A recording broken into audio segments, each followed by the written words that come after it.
Welcome to the fan world. But my endgame there came at 0. Send here, there is a son of savior where no peace either. Where there is no beginning and no end. Well, life is like that. And yet the words that will do is to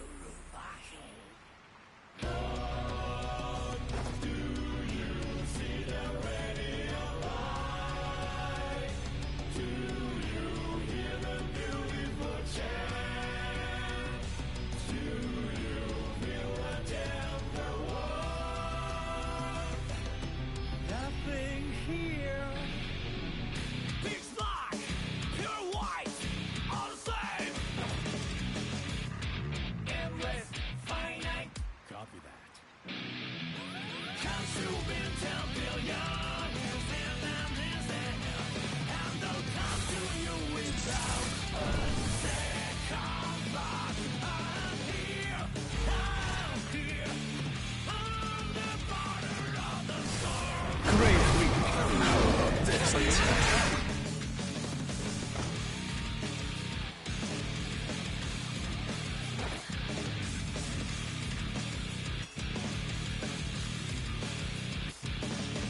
One after the other, over and over again, I was a new pendulum. Yo, homies, what is Gucci? How are you all doing? Right, first looking at, this interested me. I don't really know how good it is.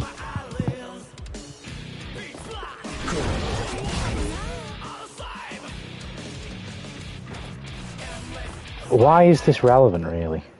I can see this in some way working.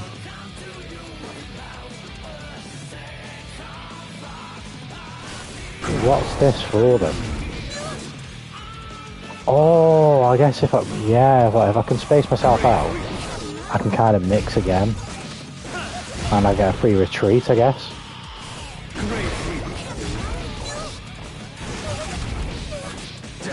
Oh no! Oh, this is sauce.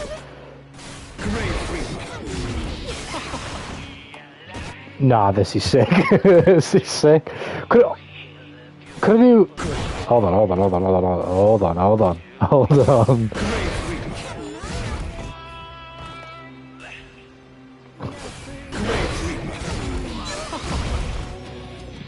that's not what I want to do. So I do it. Let's get down to block, and then let's get it to poke me after he blocks. So I do it.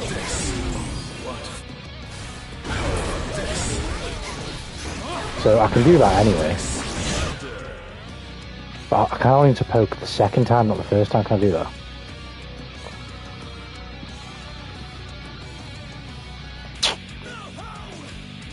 I don't want him to poke first, because obviously he'll get hit.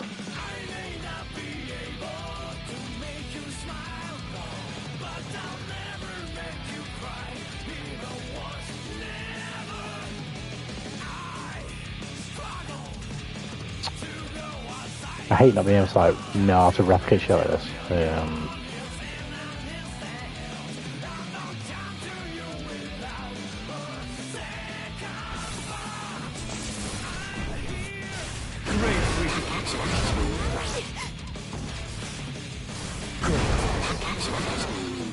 Why are you seeing as well? Did I fucking put that up?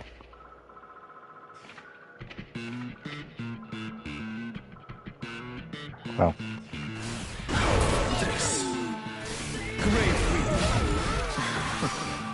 Basically, what I'm trying to do is, I'm trying to hit him, assuming he'd block it, do something like an RC that would put him in block stun, hit him again, so that he can't stop me from doing this, because he's in block stun, and then try and overhead him again.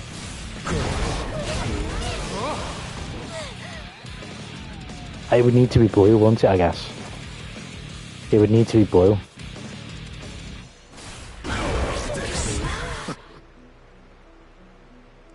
I do? It still counts as the teleport. I'm trying to do some like blue RC shit from the teleport. I can't. Let me show you the mix I did. Well, I say I found. Watching EVO gave me this idea for this mix, right? It's mad simple, but it's kind of hard. And Testaments in particular is quite hard because the normals are just mad slow in the air. But basically, you can do back dash, forward dash, blue RC in this game, which is just fucking mad hard to do. And that puts you in the air. And with Testament, if you wait for a second, because I don't think you can do anything straight away because the normals just aren't quick enough. And they hit the ground, unless you like do it perfectly. So if you wait for a second,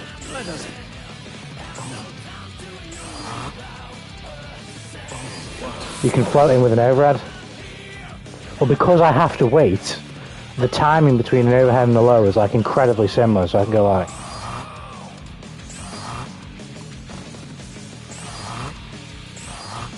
That's so hard. I can go like that. And go into a low instead. I've not been able to do this in a game yet though, fucking hell. I can't even fucking do it here barely.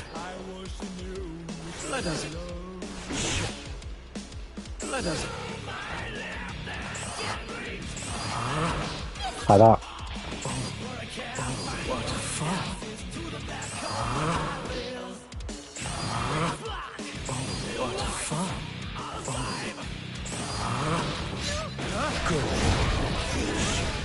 That's insanely difficult, but that is like some really cheap mix. That's going to be very hard to block.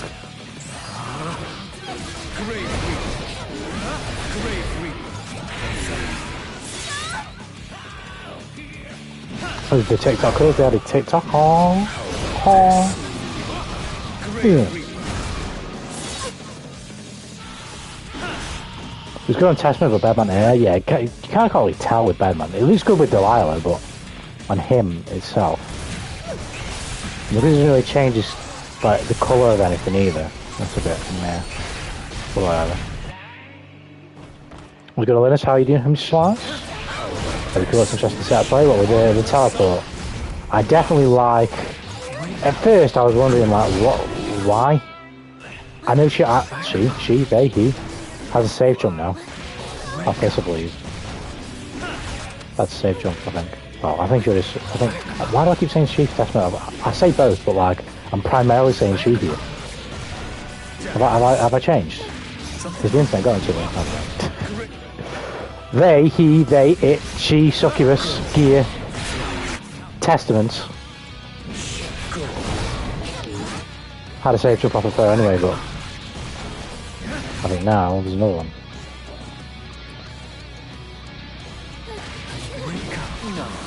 Wake up.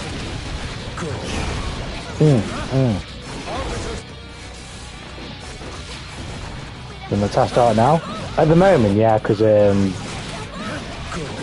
when I've been hopping on every now and then to play a bit, I've been playing tests, so I was like, probably, yeah, we're rocking with it. But I play bad, well, I say that, I always never know whether I actually will, but this change is fucking stupid.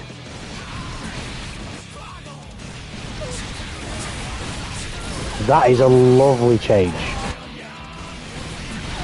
Like, finally.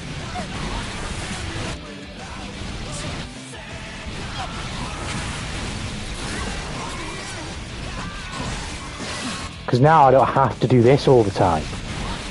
Like, yes, this opens people up because it's a low, but this is safe. Well, it's not safe, but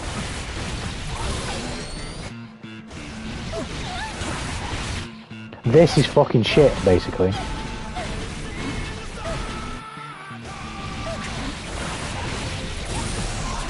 You used to have to RC to do this. You used to have to do like that.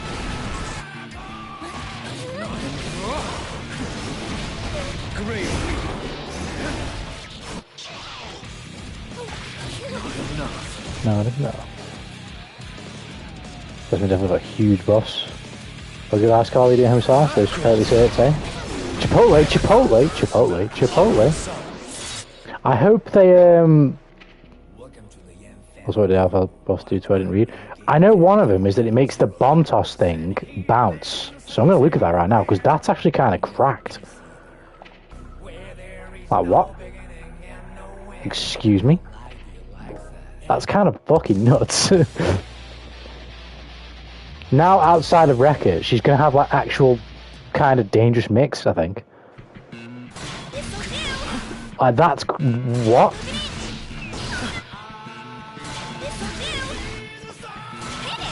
Are you kidding me? That's a great fucking change.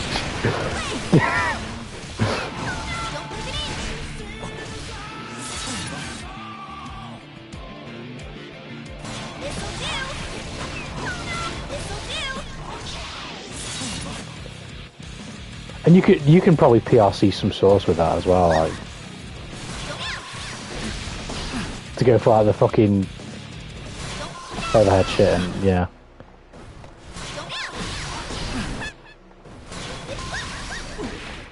That's pretty cool.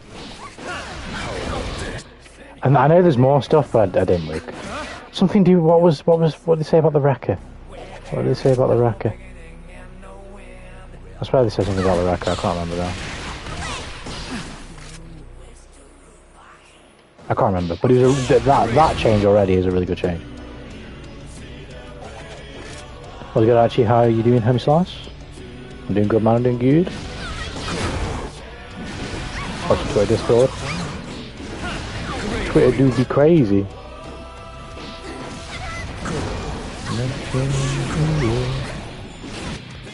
Wait, do I do this as part of reading the out stuff? I haven't got it up. Let me get the patch notes up because I don't even know what fucking all my patches are. I don't even know what all my changes are. I did read them, but it's been too long since I read them, and I read them at work. So imagine I read them when I got up this morning. So yeah, way too long ago, and I read them again at work, and I can't remember anything.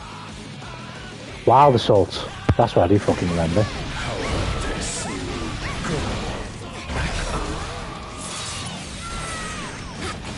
Praise Lord Jesus! Why this was ever a hard knockdown, I have no idea.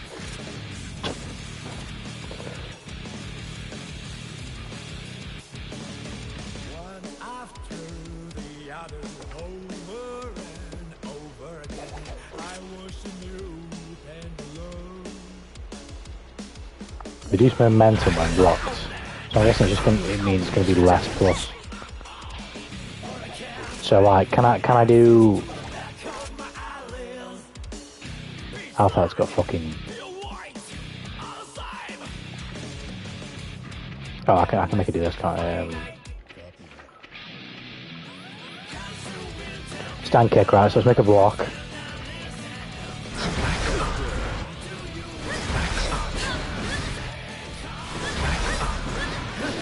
So it's still pretty fucking plus.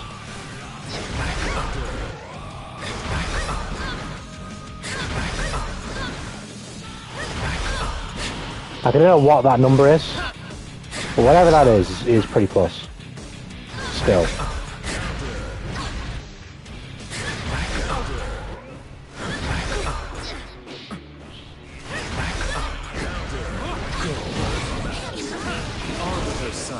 Fucking hell, this character takes some fucking damage.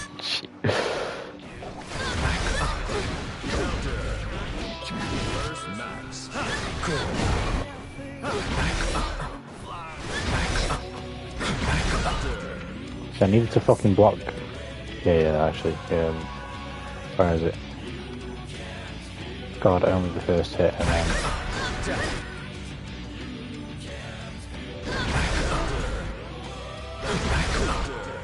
This is the thing, like poking is still a thing, and obviously it's gonna fucking, yeah. You'd have to look at the frame rate. You'd have to look at the frame rate on that. I have literally no idea, but it still seems pretty fucking plus to me. Unless it's not to do with frame data and it's to do with, because it does say momentum, so it might literally mean like how far your character moves. Because that, mind you, Tess does have like this. So At least for this example, no. But maybe there are other examples where I get a hit.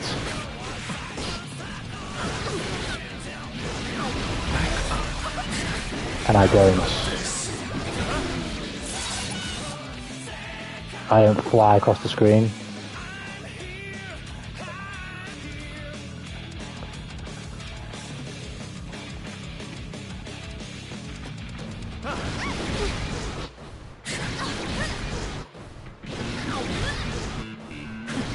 So under what circumstances does this work? I mean, just...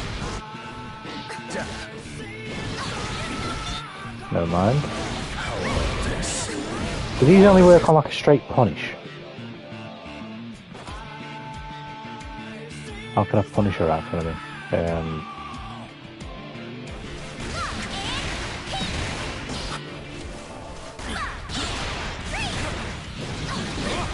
No, it doesn't matter, okay.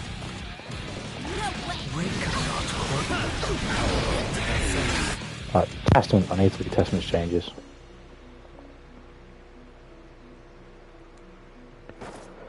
Do do do do do do do.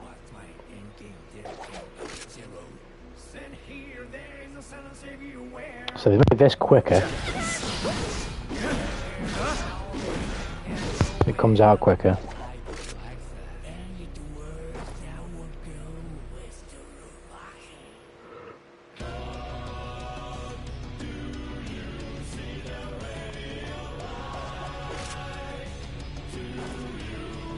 Also, they also made the recovery on possession in general quicker, so I can act quicker. Which is also really good.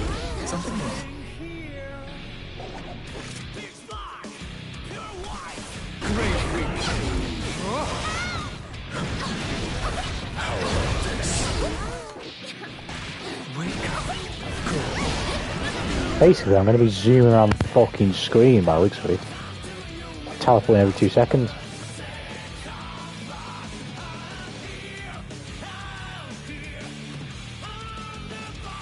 Oh, I mean, I don't know why they give Testament this, but why? What was this for?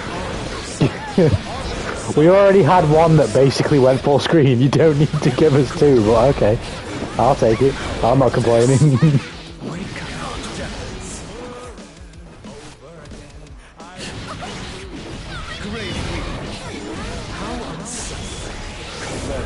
Fuck it, Arbor to sign buffs, we'll take that, okay.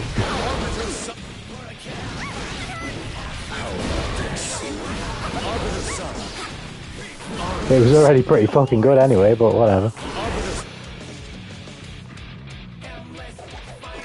Playing Among Us, I'll have to rewind. Deceit 2. Among Us. Among Us.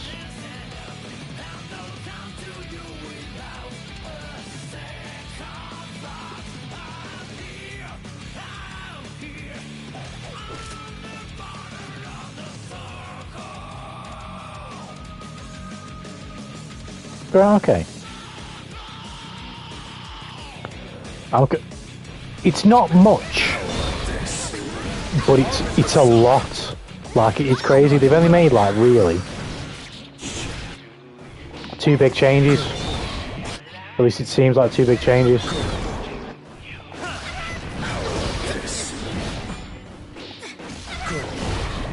I don't know how big the this could be pretty good. Well, actually, it is pretty good. So I'd say 2 big changes and then a 3rd really decent change. So it's going to be fun to see what people find, particularly with the succubus. Because this is where it's going to be at. This is where it's going to be at.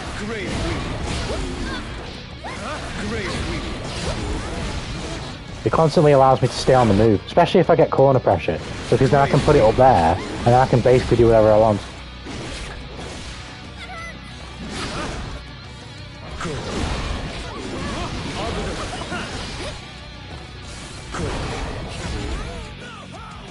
Oh, it gives me constant, like, entry for, like, an instant overhead. And I can obviously fake it as well.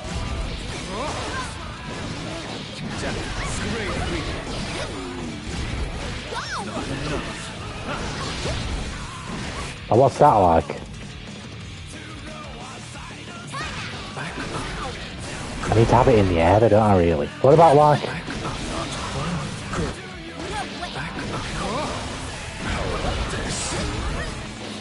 It's really gimmicky. I guess I have a safe jump anyway, don't I? What about if I have it there? Right, what about if I have it there? And then I land a throw. And then I go... Oh, it's gone! It's gone! No!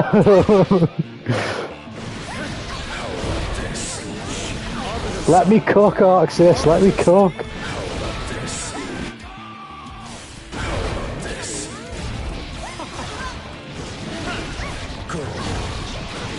I guess we have to see. Better players than me will find some good shit. Tekken's a casino game, well, I like it. I need to go back to Tekken, man. It's been too long, but right now... You gotta smell the game! Man, I'm saying gamblers quick before they hit big. For the big pain Tekko. Well, good pizza delivery, yes, I remember you from the chat as well. I was, having a lot of fun beefing some people in the chat. They're being Strive haters. I mean, by all means, you can dislike Guilty Gear Strive, but going into a fucking Guilty Gear Strive EVO stream chat to talk shit about Guilty Gear Strive. What the fuck?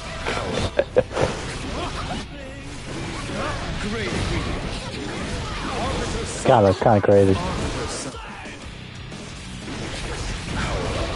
Yeah, I saw it actually. Yeah, Pot Heavenly does more damage as well now as well.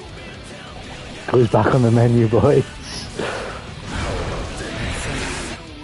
What is good, Herculean? I thought it was you. Honestly, I was like, I swear I remember you. So I was like, but I just don't think I've seen you on Strive in a while. So I was like, is it the same dude? I'm not sure. I thought it was though. You were playing Marissa, if I remember right. I'm pretty sure you mocked me as well. More importantly, how are you doing? Are you doing good?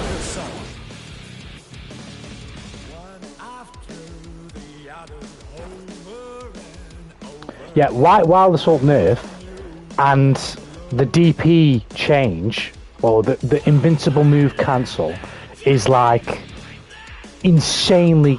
Like, when I first put it in the Discord, I was kind of surprised because I was like, whoa.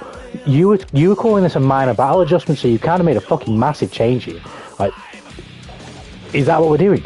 But then after I thought about it for a sec, I was like, well, it's in Strive's character to be able to cancel anything that you're doing. I kind of like that, but it is undeniably a good change to take away what's the word? Some of the hunger. This is the right hunger to change. You should not be able to DP and cancel your DP so long as the person blocks the DP, because they're obviously going to be close to you to try and bait the fucking DP out. But giving the DPs throw immunity is a fair way of evening the playing field, because now they are the ultimate efficient get off me tool, because you don't have to spend meter for them. But if you get caught doing them and you're fucked, you're fucked.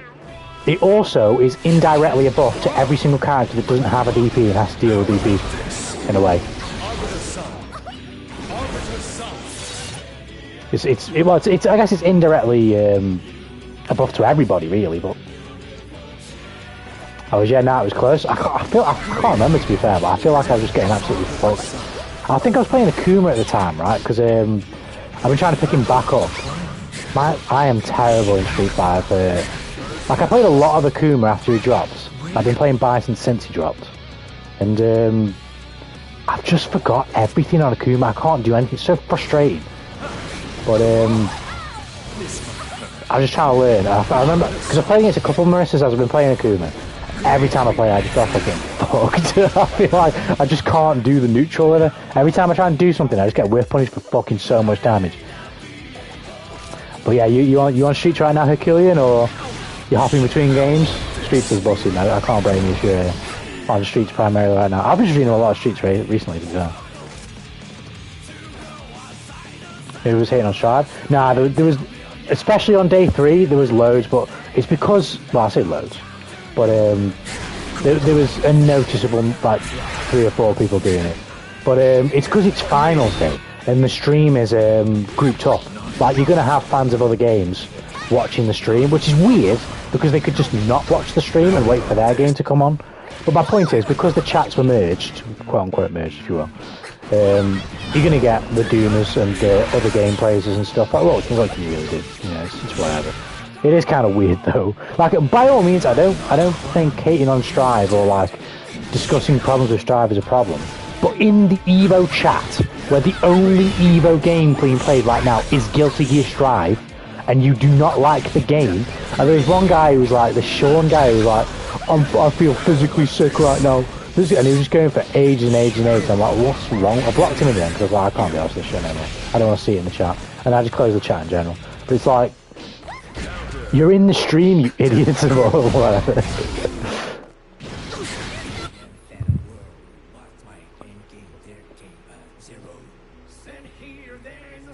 People on Twitter complain about Dizzy not being naked. Dizzy's new redesign looks fucking amazing. I can't wait to see a full character model. But the art that they've released, that is some...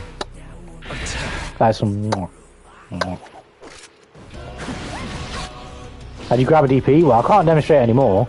But basically, there's like there was a few frame window, I don't know how many frames it was, on the start-ups of people's DPs where you can grab them out of a DP.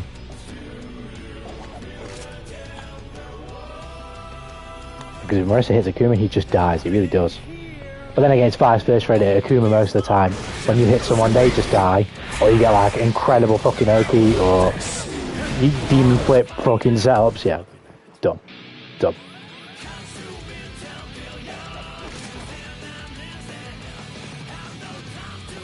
Really into Marissa recently making him a second main because it was Kimberly. Yeah, but also Bean Strive, that's good, that's good. Yeah, both those characters are sick. I'd like to play them both one day, especially Kimberly. Her alt skin as well. Well, her third costume, should I say. Oh, and her alt skin, but her third costume goes fucking hard. It's good to see you doing good, man.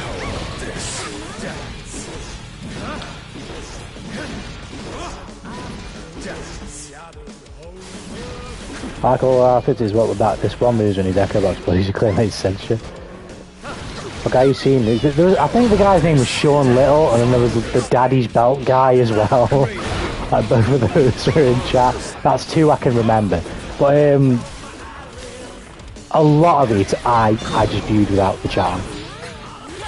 So really, the amount of people I saw hating was like a minuscule percentage, but like I say, it's inevitable. Like, on day 1, you don't really see anyone in there because it's a separate stream, so people who like Tekken or Street Fighter can just go watch Tekken and Street Fighter. But on day 3, when it's all together, people just start... Some people will just bitch.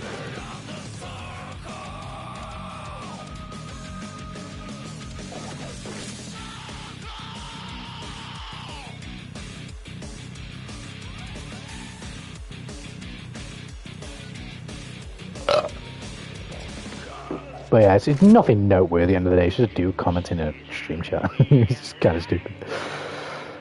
Let me just pop this. Not a Red Bull. It's a Pepsi. Pepsi Max. Coca-Cola glass. I'm gonna give it a name.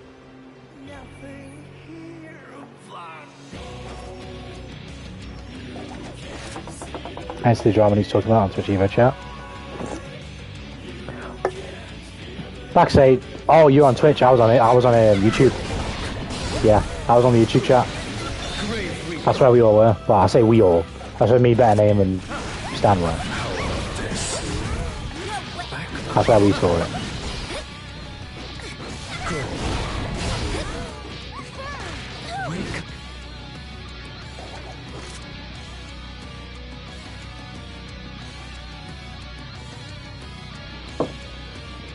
We're gonna play some Alpha. Nice, nice. Tell you what we should do. Oh, I can't pick it from here. That's annoying. It doesn't matter. We'll just look at it from. We'll just look at it from here. Let's have a look at some of the some characters in this skin. That was pretty cool. I wish they would do more skins that change the colour of, like, accents in their outfit and the moves that they do on screen. Testament. Like, Testament's fucking Grave Reaper thing should have changed colour. Jacko. Well, that looks pretty cool. I know it's kind of really similar to the normal one, but I like the Halo colour. Nagori Yuki. Oh, I really like the colour of the belts. Yes, that was busting. That was busting. Melia Rage. Yeah, that was cool too. That was pretty cool. Chip Zano. Right. Fine. That one really. Fine. Soul Bad Guy. Of course the bad guy looks fucking sick. Kai Keese. It's pretty cool. May.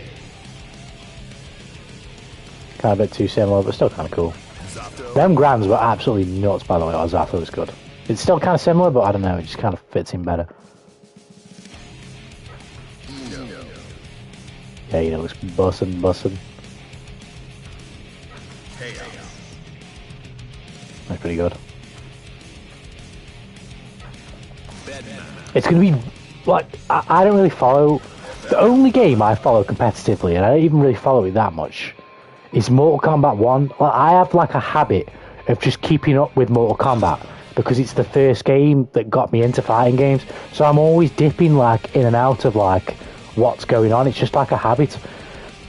But I say that to say, I actually feel like following this game after this patch, because it's going to be really interesting to see how it's played, depending on how strong the Wild Assault changes are in terms of resource, with it not being a hard knockdown, and in terms of the DP changes. Like, the game has actually changed like a fucking massive amount. Angie Mito. Leo Whitefang. Like, it's kind of weird to say, but this game is just like fucking massively just changed. This is like grounds for like a major balance patch, I would say. I would call this, well, it depends on how it feels, but like conceptually, with the change that they've made, that one goes hard. Conceptually, with the change that they made, Ramlethal Valentine. this is like a major balance patch. Giovanna. Doesn't change the colour of the Doge enough. This is at the bottom though, nice little blue at the bottom. Gold Louis Dickinson. It's nice. That's what everyone cheered Happy Chaos losing. What is good, Orc? How you doing, Hemi Slice? Bridget. Oh, I like that one. That one actually goes kind of hard. Oscar R. Court. Oh, that one is sick. That one's really cool. Slayer. Slayer's kind of cool as well. Right then, let's fucking, without further ado, let's actually test the patch. How are the new changes?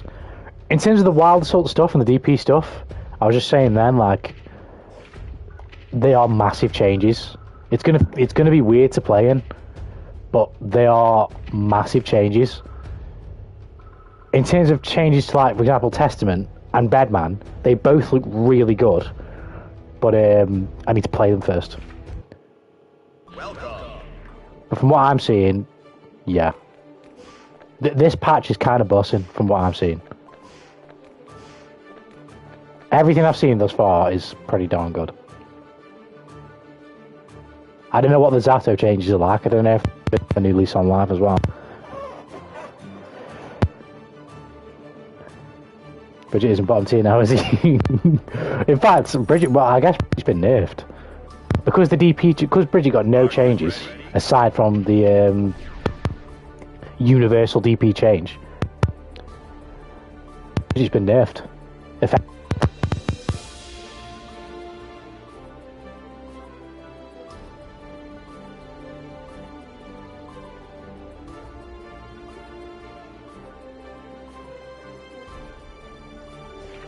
This player's just not alive.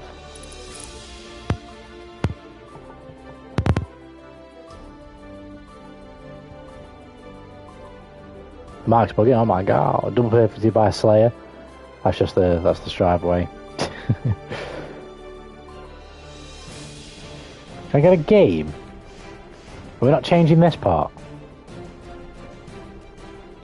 When Xander won against Leffen, 1 hit away from losing, I was crying, bro, crying of happy tears. I wish I watched it. I can't remember what exactly. I think I only watched the top 6. I didn't really watch his face. I didn't really watch most of the. What would that be? Top 64. Top 64 into top 6. Is that what that would be, or whatever?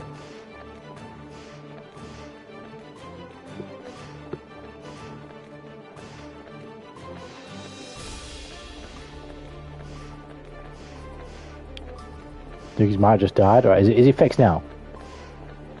I took some out before reading our comments because I saw yours and then I saw more comments, so I just unplugged it and then whacked it back in. Hopefully it is no good.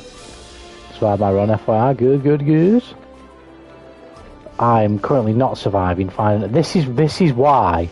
If they have the fucking genius idea of putting the 3v3 mode in here with the regular matchmaking, it is fucked. Like, it is absolutely fucked. It needs to go somewhere else. It cannot go in here.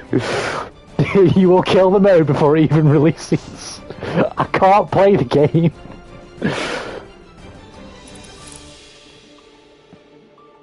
Also, naturally good. That was a Jacko play, right? They were insane.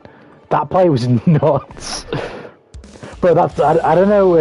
What's the sort play again? I can't remember his name, but I forgot the name. But he was getting mixed by that setup every single time. I don't know if he was really getting mixed or if he was trying to DP and he was fucking up the DP. But off that knockdown setup into the cross up, he was getting mixed every time. It was like, I was like, what's he doing? What? I don't know. It felt like he was just trying to like not give a fucking inch. And every time that the Jacko player, that Nitro went for the setup, he was trying to beat it just to not let the pressure like mount on him and like barrel over. Versus Johnny. Duel 1. Let's rock.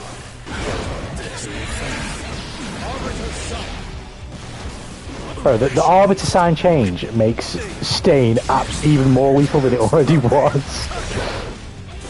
Bro, I can clip you from full screen with a fucking overhead or a low. And your bitch ass is getting here. Look at that shit, bro. Oh wow, okay. I mean, I'll take it, but I was like, when I first read that change, I was like, why?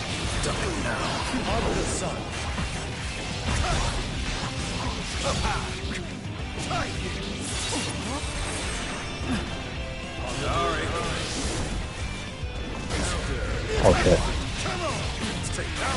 Well, I thought this round up. Oh no, I haven't. It feels like one of those changes where it's like, yeah, oh my. Okay. It feels like, I was gonna say, it feels like one of those changes where like, the devs are like indirectly acknowledging the fact that this character's not that bad. It's just, Testament's probably been power crap. That's probably Testament's problem. Because like, in terms of the kit and what they can do, they're certainly not a bad character and never have been, but everybody else is just like real, well, I say everybody else, but mostly everybody else is just like really good.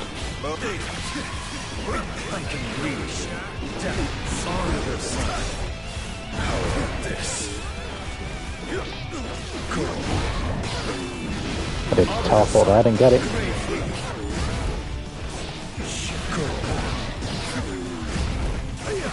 Oh. No! Oh my god, the trade! No! Oh, I got burst.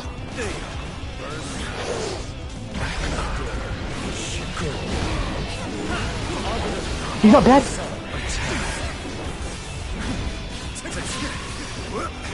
Oh! Fucking hell.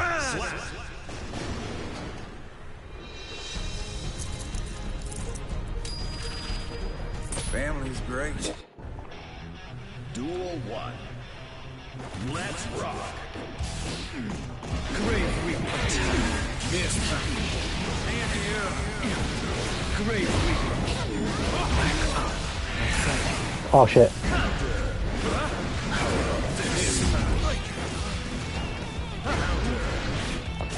I don't believe it. One thing I wish they would fucking give Testament. Maybe would have killed. But I do not trust the scaling on the Bite Super at all. I only use that as a get off me tool. Unless I am dead certain it's going to kill, I don't use it at all. So I just don't trust it.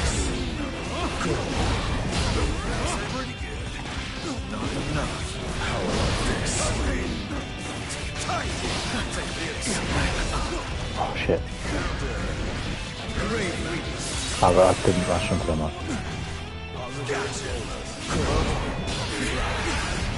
Oh, fucking no. That's a hoot.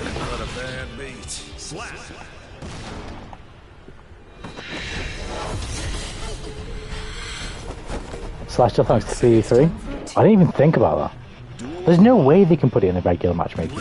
They could do like a lobby tower system separate for 3v3. But there's no way they could put it with this because how would you ascend the ranks? Like I know this game's rank system is kind of dumb, but they're not that stupid surely to just allow people to play the 3v3 mode and ascend the ranks by playing with other players and being carried basically. Because that would just be foolish.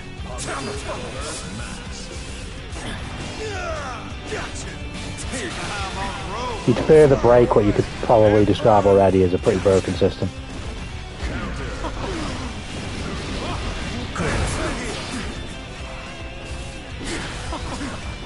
Well, it's not broken. Like, it works as intended, it's just that the idea as intended is probably not that good.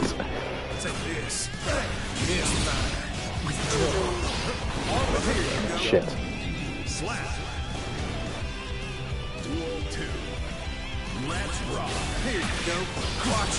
Well, the execution isn't that good, I'd say. Because the idea is fine, like the ability as a player to be on a floor that's calculated to be with other players of your skill level. Well, yeah, that makes sense, but...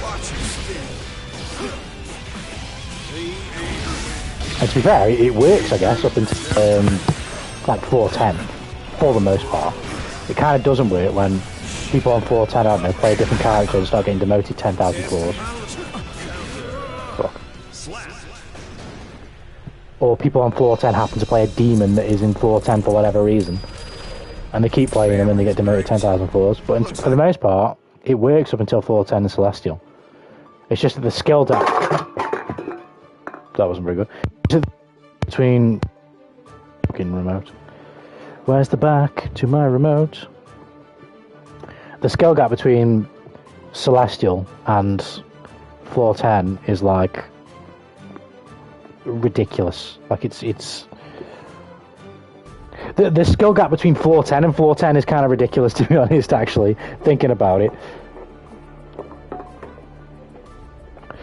Oh, the fucking back of my TV remote has fallen off. I can't be asked to find it. It still works. Fuck it. Find it later.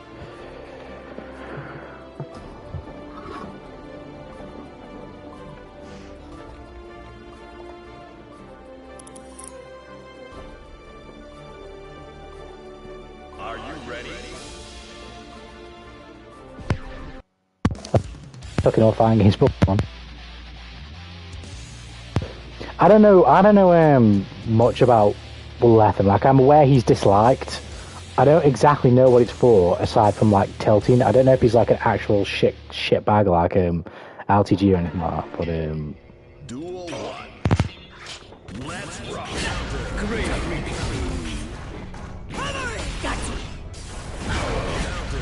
Sure. I think it's because like what he's like a tier whore, isn't he? Or you know what I mean? Oh, I get it though.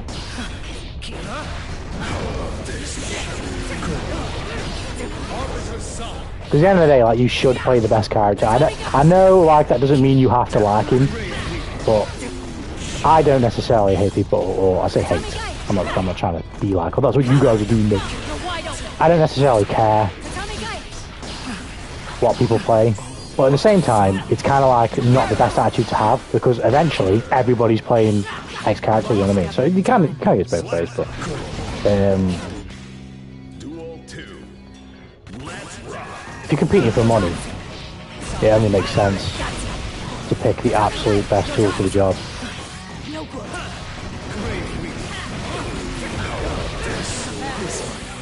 Nope.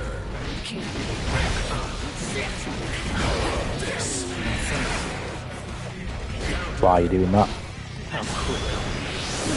Nice. Good stuff. Just been asking for a bit, and then I'm about to have chaos. I'd say it's time. Duel 1. Yeah, I didn't even catch him this either, to be fair. I did catch a game from Umi Show kind of early on, and some dude, he was playing Sol, and she played Chaos. But I think he went 2-1 up, and she decided to switch then and give him the Sol mirror. But that dude was yeah, he did himself proud. He was scrapping.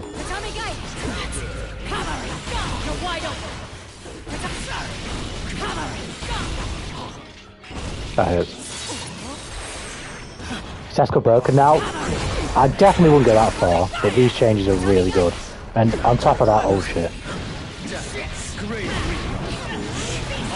It's probably going to take a while with the succubus change to really see how good that is, but right off the bat it is already pretty good.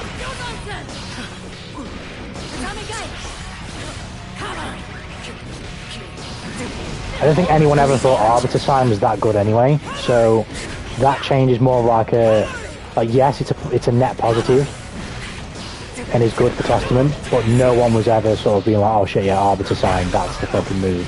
So it's just one of them where it's like, yeah, it's good, but not something that's going to move the needle.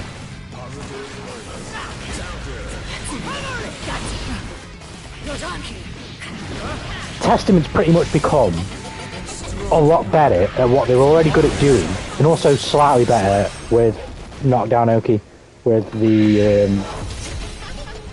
although I only feel like it's in the corner. I don't necessarily know if it's going to be at full screen. We'd have to sort of in the middle of the screen. We'll have to see that. But with the change to the succubus, I feel like knockdown pressure in the corner, knockdown Oki could actually be really good with certain teleport setups. So mid screen though, I don't know.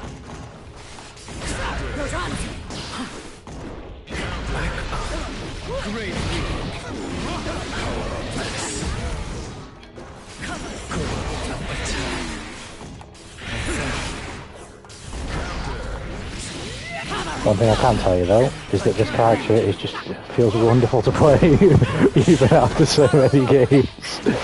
I love this character.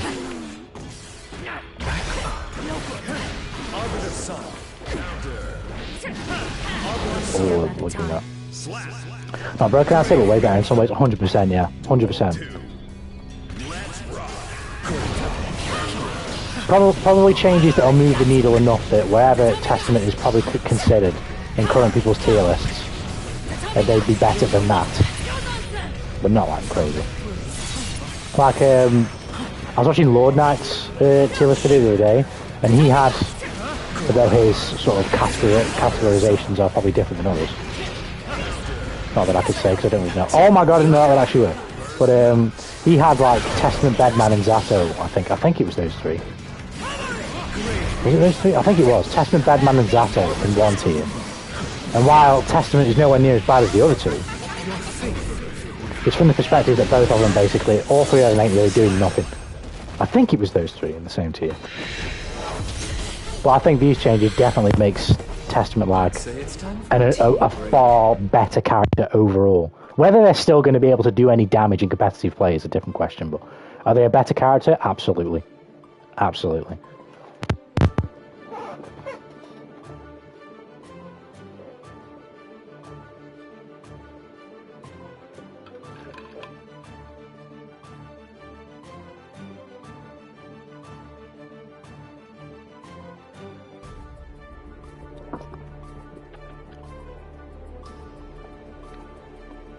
Three Slayer matches in a row, oh my god. I'm closing the game, god damn. It'd be like that sometimes. It'd be like that. It's been like that plenty of times for me.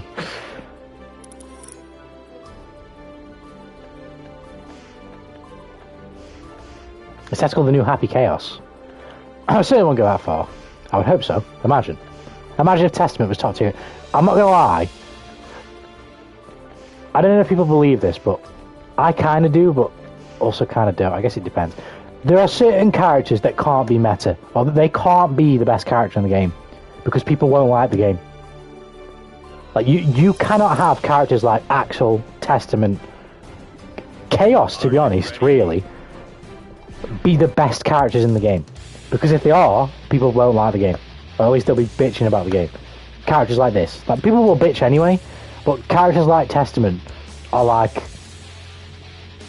worse for drawing the ire of people, I feel like. You can have characters like Sol, you can have, I don't know, a character like Angie or Leo or Ram, May. You can have characters like that. People will still be annoyed.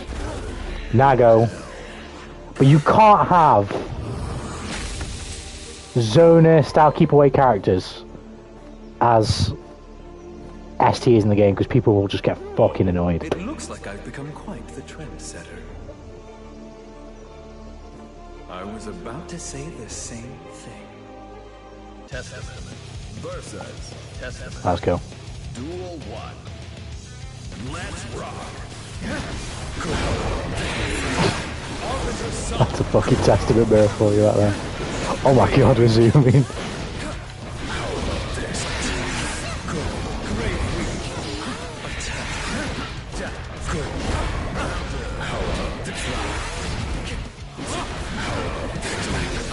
See, that is an interesting change.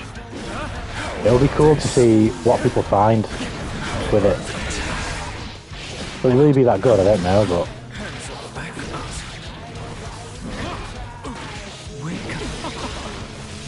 You let me have this? Yes. Good stuff.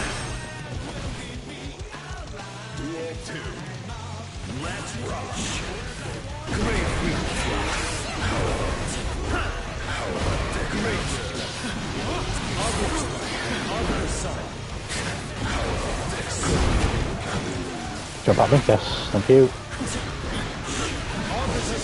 Arbiter Sun! Now give me that, into this, into that. Oh, never mind. Double overhead. The slowest double overhead of all time.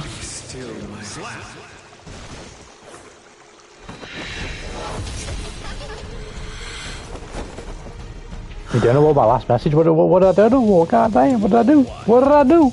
There's 2 testicles on my screen. Whoa. I mean, technically there'd be 4. Oh my god.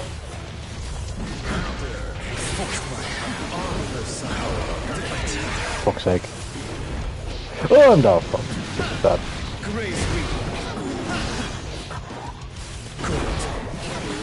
God, this is really bad. It's gonna burst in, fuck's sake. I'm getting next. Got away with that one there, because I was not blocking that shit.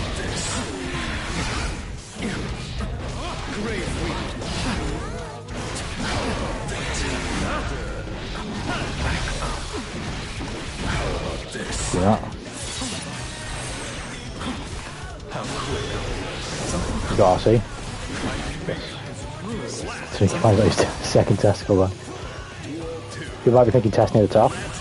We'll have to see. I think the only way that Testament could really start to climb is dependent on how good these setups are and the Oki is off the succubus change. Because the Arbiter sign change is not going to move him either.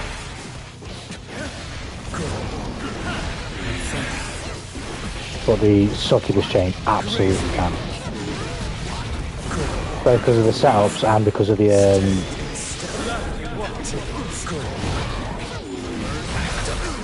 because of the setups and because of the increased movement capabilities. Testament is already quite slippery, as Lord Knight illustrated in his video. And annoying to get a hold of. But with the succubus change, it just makes that even more the case. Which is exactly what you want as a Testament player. I could kill him there, killed him there. So during this or any match, can you, Tanuki, describe in detail the changes to your testicle? So, Testament really, I'll do the simplest one, right? So the Arbiter sign move, this thing, right? The low one which is the one I just did, I believe that could always track full screen, but there's an overhead version, which you may have seen me do. That one never did. Now they both track full screen.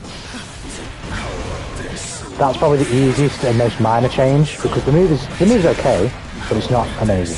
I think it's very easily reactable. Second change is, when I do Grave Reaper, you can see that succubus thing on the ground, right? Shit, that was bad.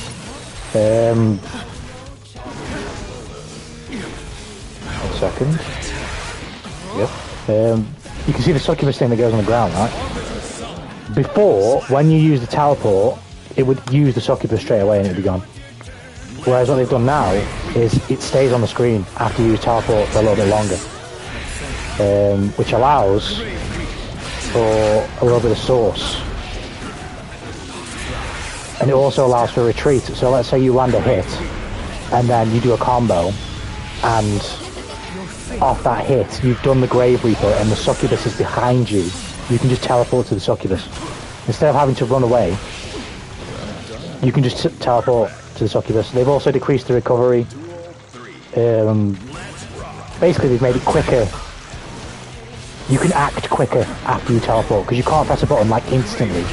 You do have some like recovery frames.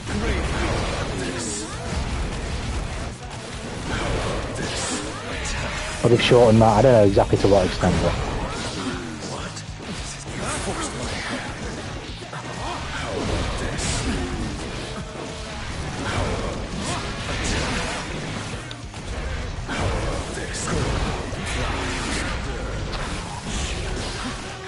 Oh, I'll try not to say good stuff.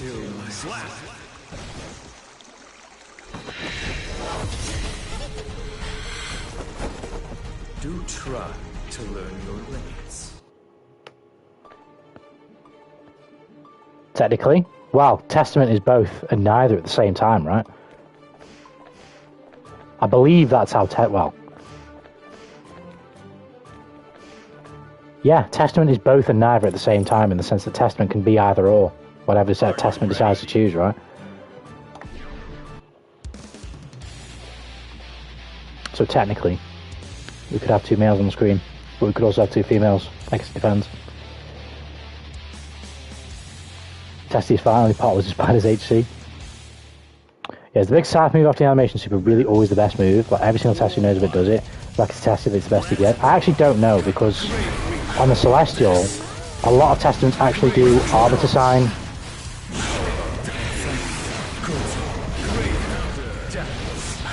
On wall splat. Even if they're right in front of you, they'll do Arbiter Sign. So I don't actually know. Like, that's what I might do now. See? A lot of Testaments do Arbiter Sign. I don't know if it's any better, to be honest, but I don't know.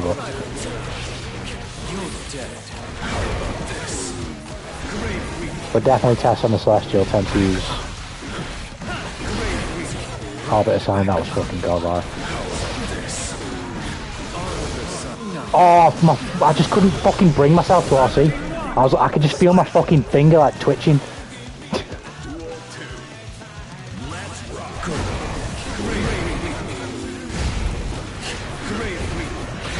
Oh, I was hoping it's still doing green.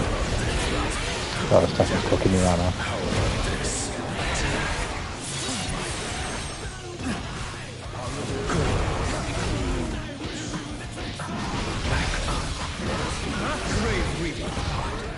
That combo is so satisfying.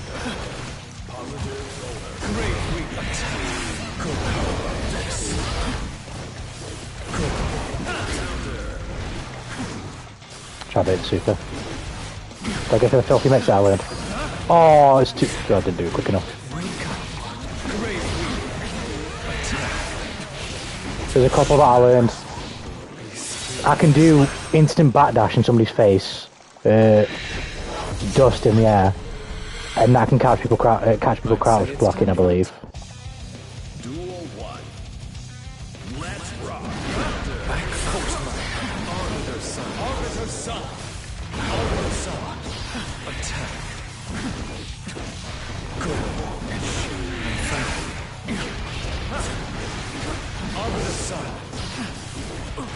Fuck, I didn't even need to do that as an fire.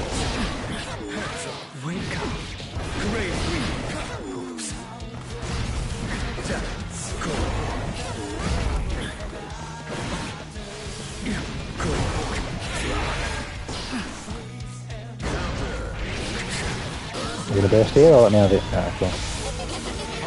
I always thought, why not just look at the typo chain attack at the end? Because basically, whenever it hits the final hit, it basically smashes the wall instantly.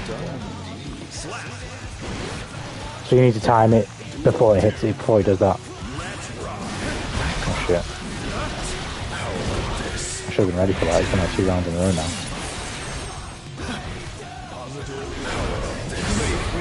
You lucky son of a bitch. Oh my god, we got away with it. Somehow.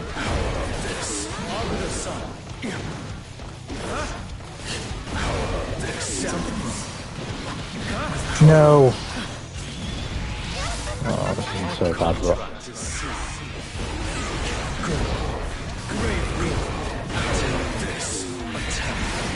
No. Backdash. Oh, he didn't backdash.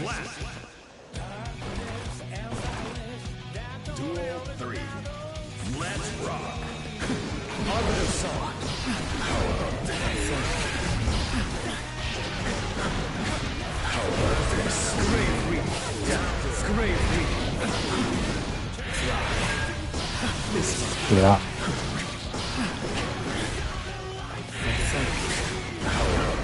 He's been jumping out the corner whilst I'm trying to catch him with the fucking bird.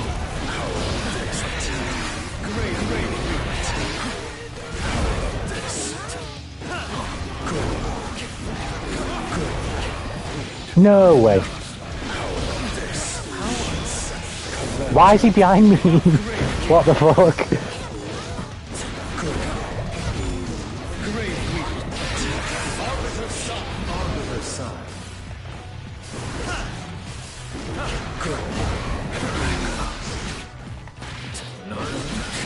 No, what am I doing?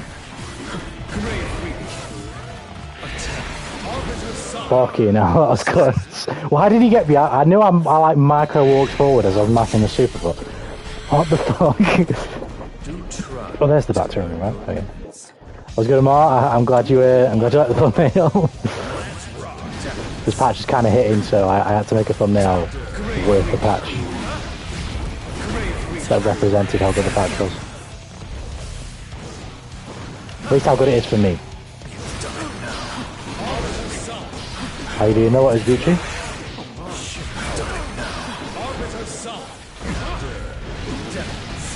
Justin in the Discord seemed quite happy with the alpha changes as well, so at the moment I've only seen positive stuff about changes for characters. I have not seen anything negative in the sense that it didn't really do much yet. Definitely interested to see the Zato stuff.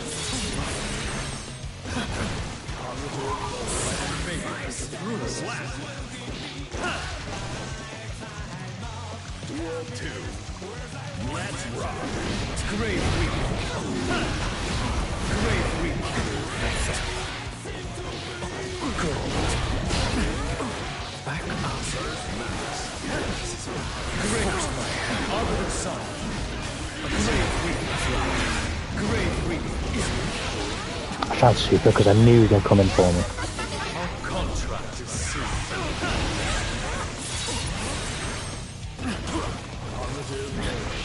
No, just give him that for free, man.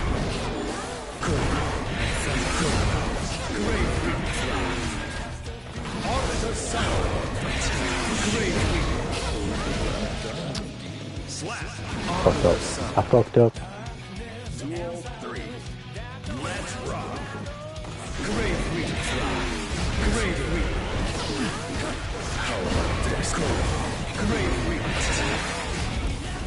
Go.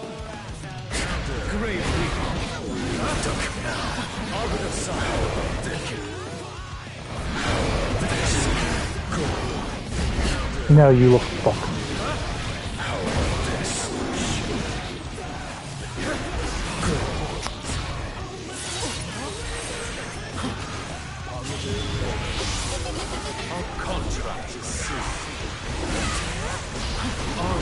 Nice, fair play.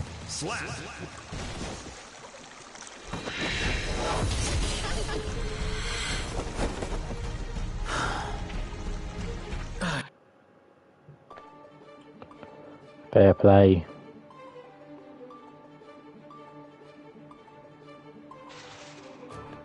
Do do I'll play one more test mirror. Are you ready?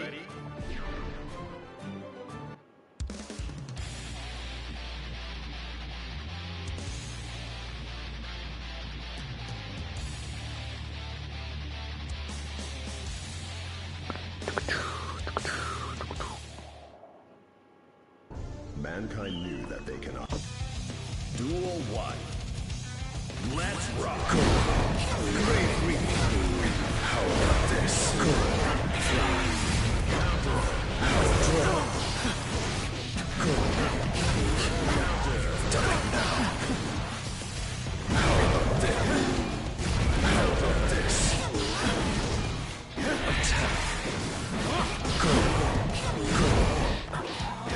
Fuck.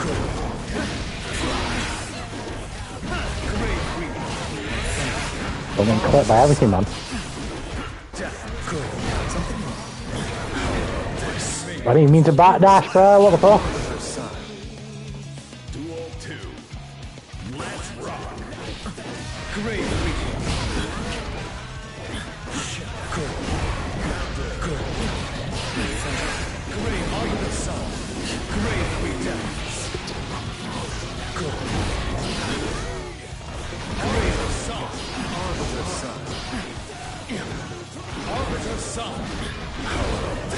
Oh, backdash there. Good finish. No, man. Wasn't close enough.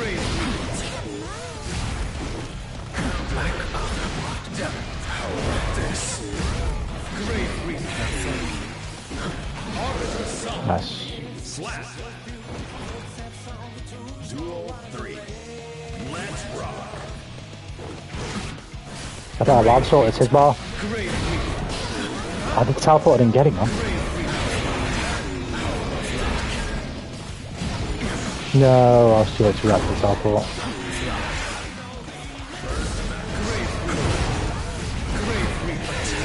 No, to jump forward, why the fuck did I jump backwards? Oh, he's missed. No, I should have blocked. I thought I could fucking scam him. I thought I could scam him.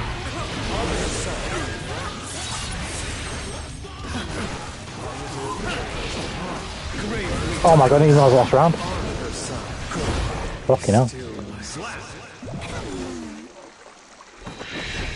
I was gonna save it. I'd say it's time. Duel 1. Let's rock.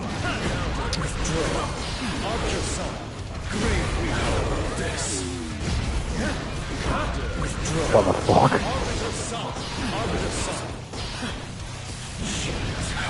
I feel like I'm fucking getting hit for like every random fucking decision I make. It's mad annoying.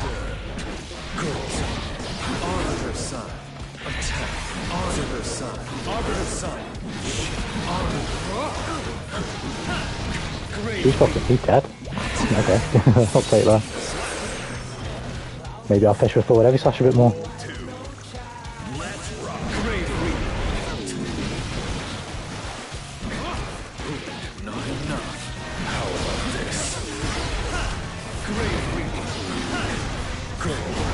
Could have punched there.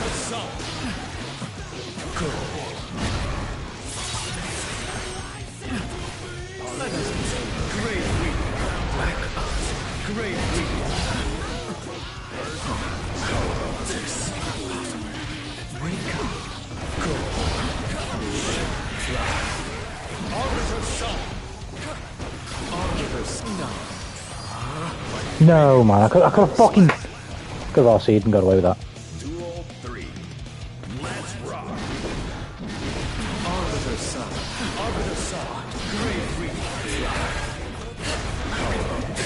No. Poke. Raw spot off that man. Oh, she didn't take it.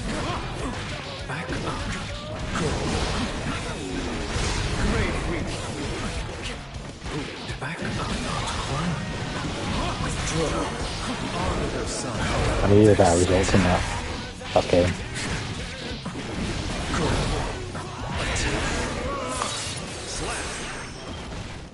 I'm getting core of a sneaky match of the century. I don't know if he's done anymore.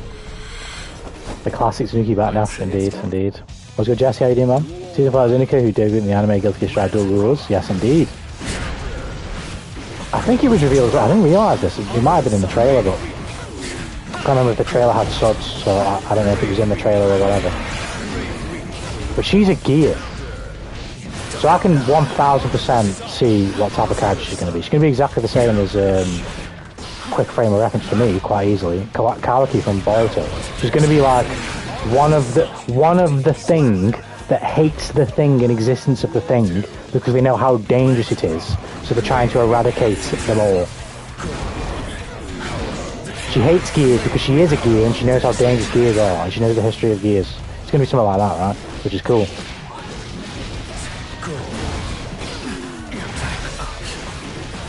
I was wondering if they were really going to commit to like a proper villain. I don't know if they will. Well, I guess we'll see, won't we? But excuse me. It doesn't look like they will.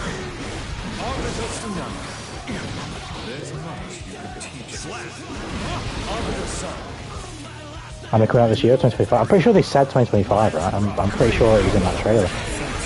Although I could be misremembering. Boosh!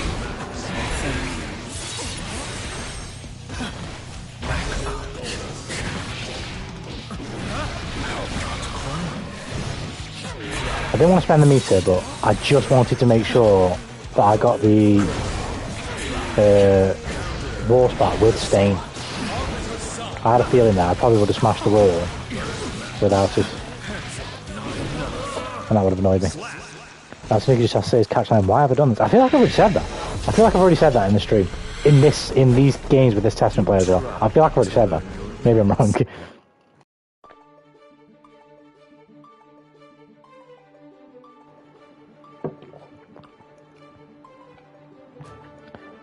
But yeah, hopefully Dual Rules is pretty fun.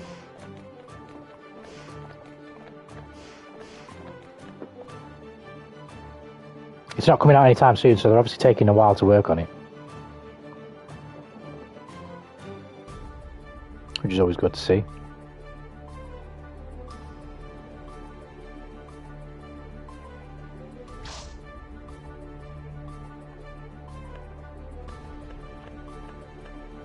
I'm still kind of blown away at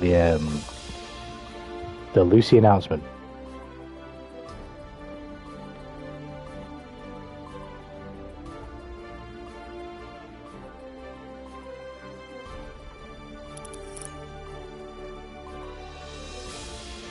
Are you ready? Because it really does open the door for whatever if they decide to keep going after this season.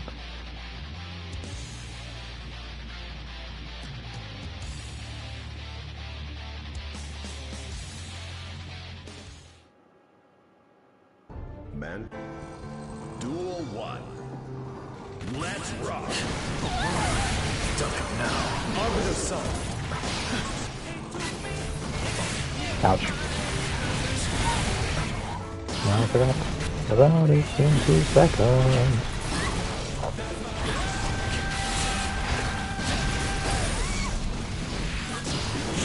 Arbiter Sun.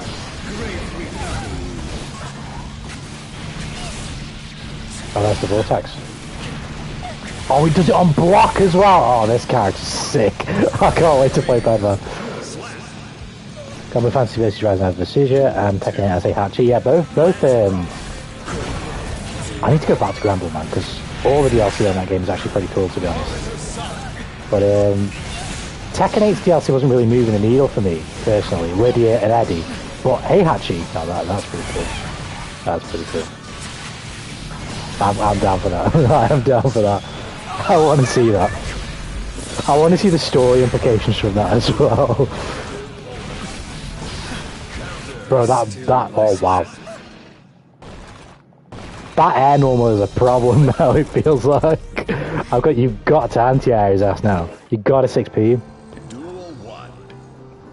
Let's rock. Counter.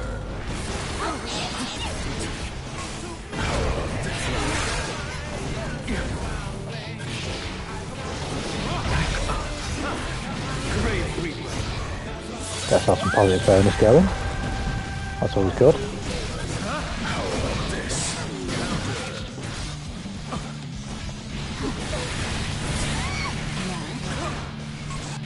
These are full spots there. Oh shit.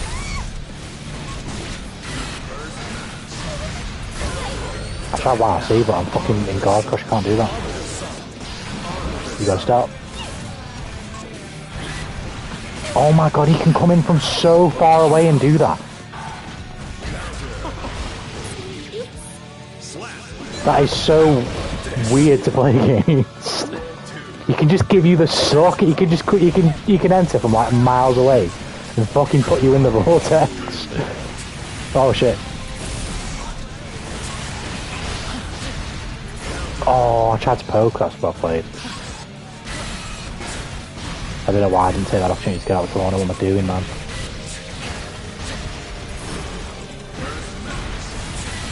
Oh, I tried to fucking deflect shield.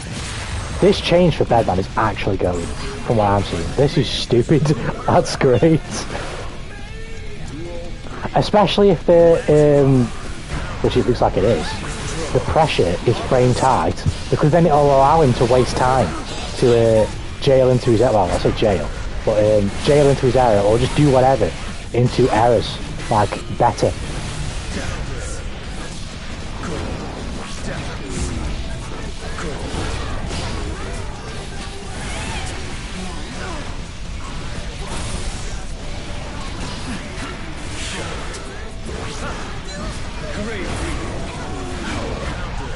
That's nuts. His convertibility now like goes up tenfold. Like if you land a stray jump slash, you're getting a conversion, and you're getting a good one as well. Like you're getting stuff that you probably wouldn't have got before. That's just so sick. Duel 1. Let's rock. So you're not really giving him anything new per se. You're just letting him do what he probably should have been doing before.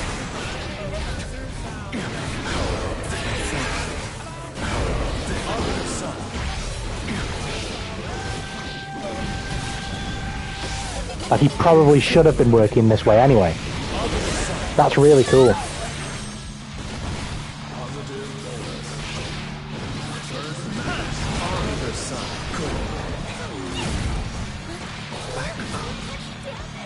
Back and walking the dell, welcome back, welcome back. I wonder which character grabs the least.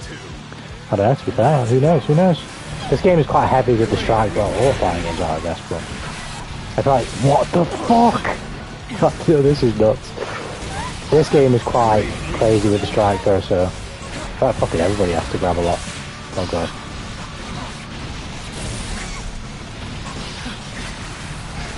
Well, this Bedman change is genuinely good with the source.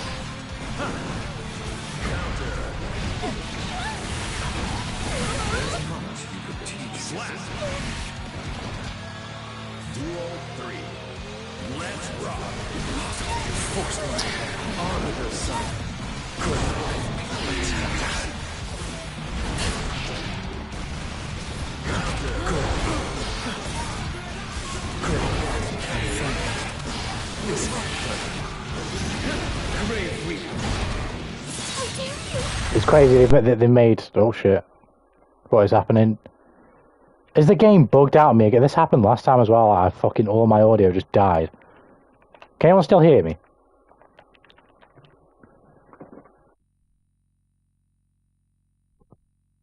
Biggest stride bug I've ever experienced.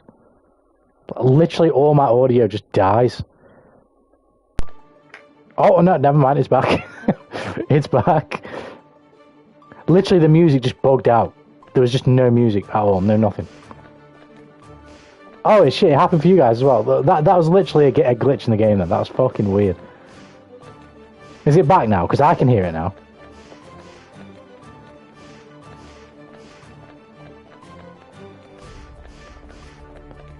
I wonder if the last time it happened, because it happened on stream before. I wonder if the last time it happened, it was Chaos's song it happened to. Because then it's likely, obviously, a glitch. And it's fucked. With that song.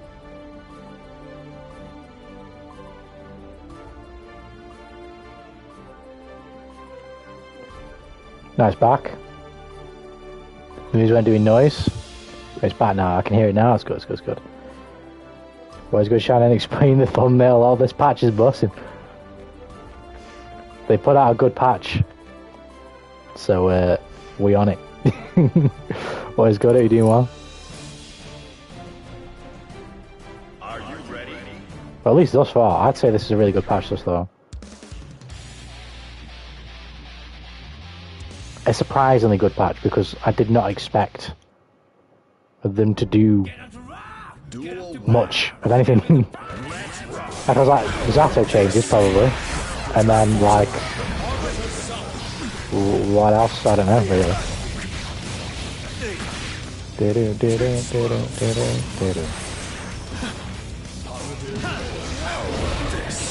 How about this?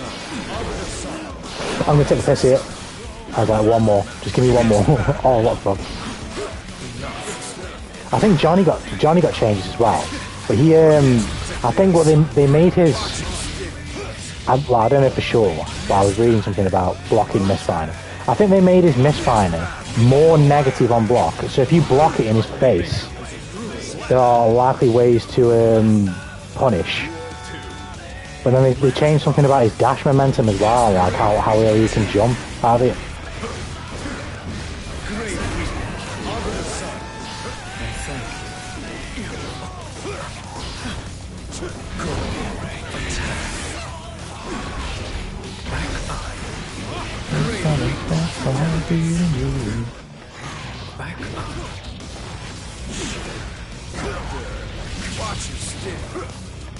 Yeah, that's good.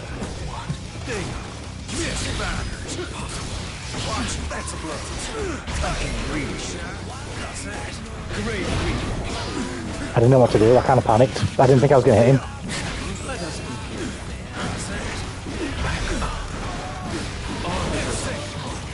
Oh, he woke up Superman. Yeah, I would have died anyway. Oh my god. Fucking mix. Let's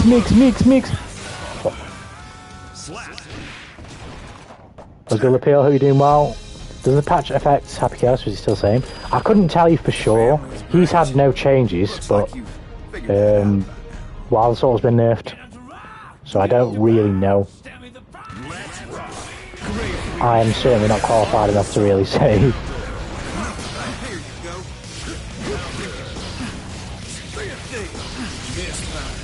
I know Testament isn't like the greatest character in the game, but I've not really felt any real change using Wild Assault so far. But then again, I didn't know anything too specific with Wild Assault before the patch for Testament, so I don't know. But all the most like basic and generic of combos. That's fucking frustrating. That's guy's really good. Indeed, testing pot to get buffs. Yeah, back and got nerfed for no other details. Yeah, but I think the only change, I might be wrong, I can't remember actually. The only change Barkin got is part of the universal change, which is where like invincible moves can't be Roman cancelled, so Barkin can't parry into parry anymore.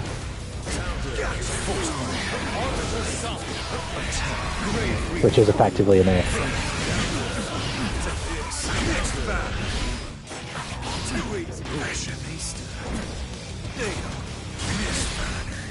But then you can also sort of say that the DP change is indirectly a buff to Barkin.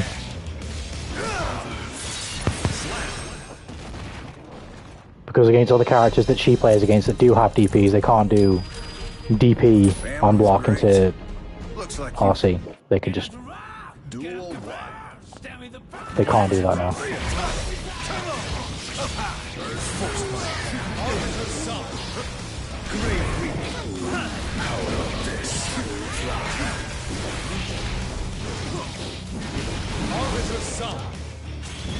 I read the patch notes. Many says Happy Chaos is nerfed because of Wild Assault nerf. I'm not sure. We'll have to see. Honestly, I couldn't tell you. The FTC content creators just over half in this patch. Tier is still the same. Again, to be honest, I really couldn't tell you. Especially with the DP change. The game has actually changed dramatically because of that. Like certain, I don't know. I couldn't pick anyone in particular because in terms of the competitive side of the game, I'm really not knowledgeable. But are certain characters really going to be as good as they were before, without being able to be able to cancel their DP if they have meter. But how will certain characters live defensively without that type of shenaniganery anymore? For some characters it might not make a difference, but I'd be interested to see.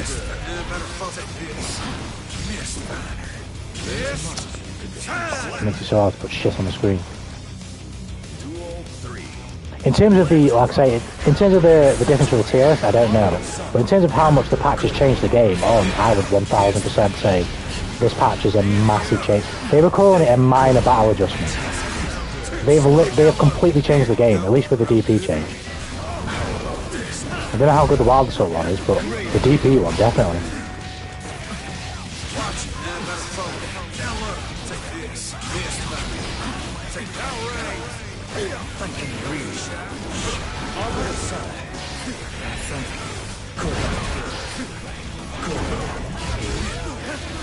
No, Mammy, stop coming back! Oh my god! Please let me beat this guy! He's fucking nuts! Let me get one game! There we go.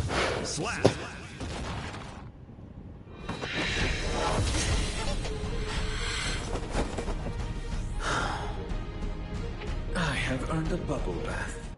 Finish up a strawberry smoothie so bad, goddamn. Goddamn. Let me look at the thingy. The roster. And so let's see if I can look at anyone in particular.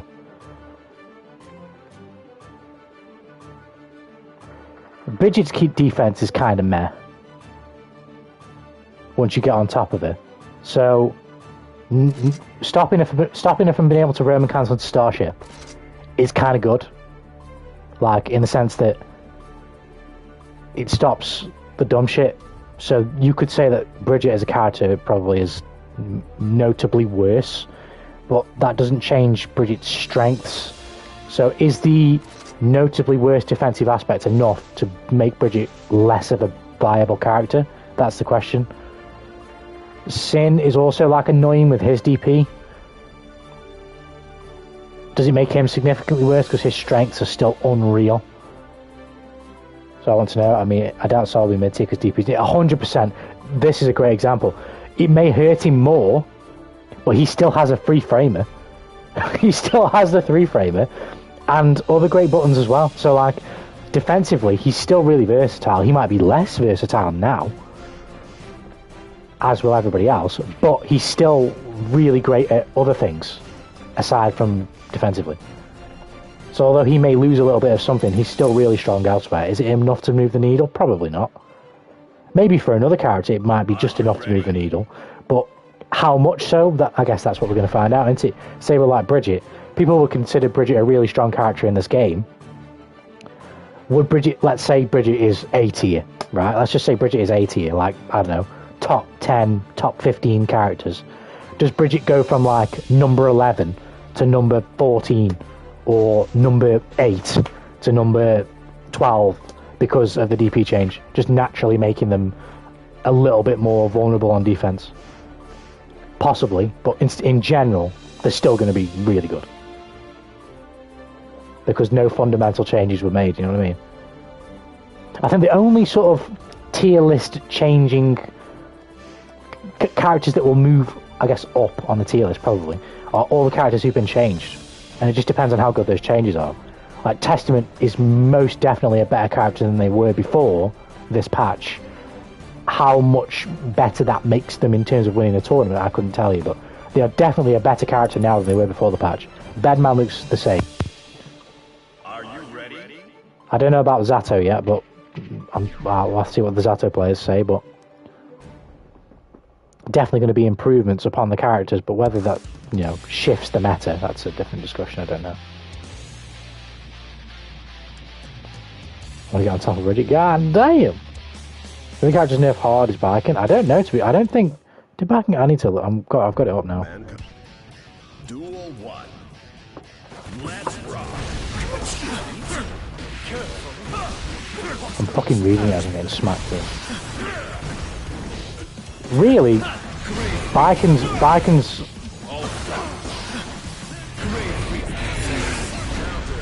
We're gonna have to see, because I think Vikings defense probably, although I'm not the most experienced to say, From what I can think of, like 5p is a decent button, but anyway, it's not got great range. I guess maybe more educated Baiken players. If you yourself play Baiken a lot, I play a lot of Baiken, but not recently, so I really couldn't say. But I don't know how bad that will be defensively for Baiken, because the only thing it really does is it stops parry PRC or parry PRC into parry. Parry PRC is pretty good. Parry PRC into parry is just kind of gimmicky and silly, but I can't fucking do anything right now. But what's his face? I guess we'll see. I can see how fundamentally that would be a pretty big nerf, because she can't just do parry and then back away if it's not working. Like if the read's wrong. But Yesterday I saw. Is that enough to move the needle, really? I don't know. I don't really know how top level players use Baiken's parry. Like if you look at how people use it in the Celestial, there are some times where it's like sort of people can see what type of block pressure you're doing, and then they pull out the parry because they know the gap's there and they can do it. But a lot of other times it is like random snipes. I don't really know how useful it is for like real good players who like lag out where they can use it. But I know Lord Knight mains Baiken, I think right now, right? Well, that's his primary character. I don't know how much he really uses the parry, and like how many situations the parry really can be useful, to the point where it's there for you to use, but there are ways of which it can be baited, so you need the PRC to be safe. I don't know.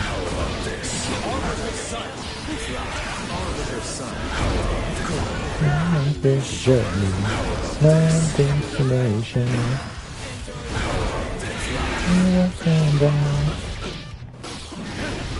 I can no longer RC to Tommy Gash. No, she can. Yeah, she definitely still can. She should still be able to RC to Tommy Gash, because they've only changed moves that like give invincibility. For the most part, there might be some exceptions, but you can't Roman cancel a move that gives you invincibility. Aside from supers, I'm guessing.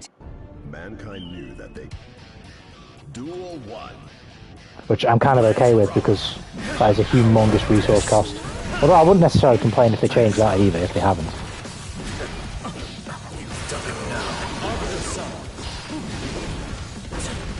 Because that would also be quite a traditional fighting game change, if you will. To make it so that if you whiff a super, or if a super gets blocked, you are dying. It doesn't matter what resource you have to save yourself.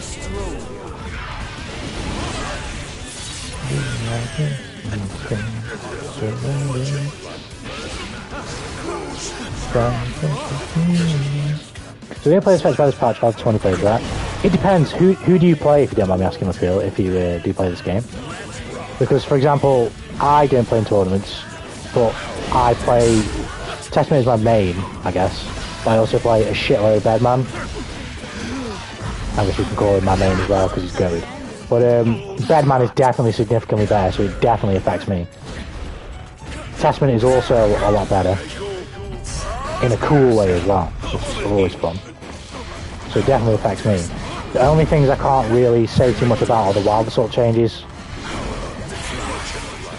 But to be honest, I don't even notice. But again, my education on what was what before it got changed is like minimal. So I might not be feeling the change, but there may actually be a change. I consider the resource as well, I don't know. How is he not dead, bro? That's another thing they should fucking change as well. Why is Gold Burst safe? It should be the other way around. Blue Burst should be safe because it doesn't get you any resource if you land it. Gold Burst should be unsafe because it gets you a shitload of resource if you land it.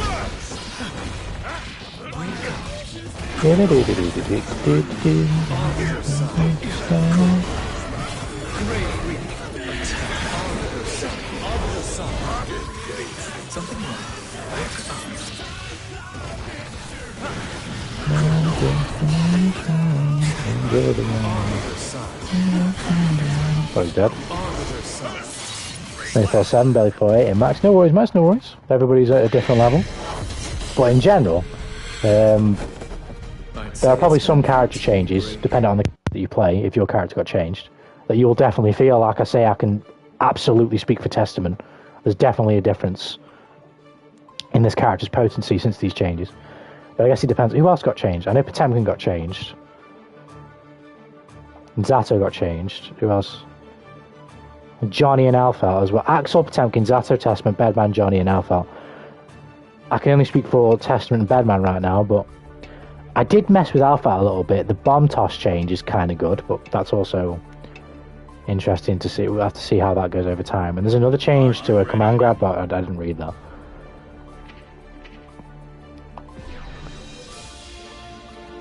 Oh, and they changed White Wild Assault as well, which is the most bullshit of the Wild Assaults. Where I don't know exactly what the frame data is, but it's minus on block now. Minus enough, I believe, so that you can steal your turn if you block it.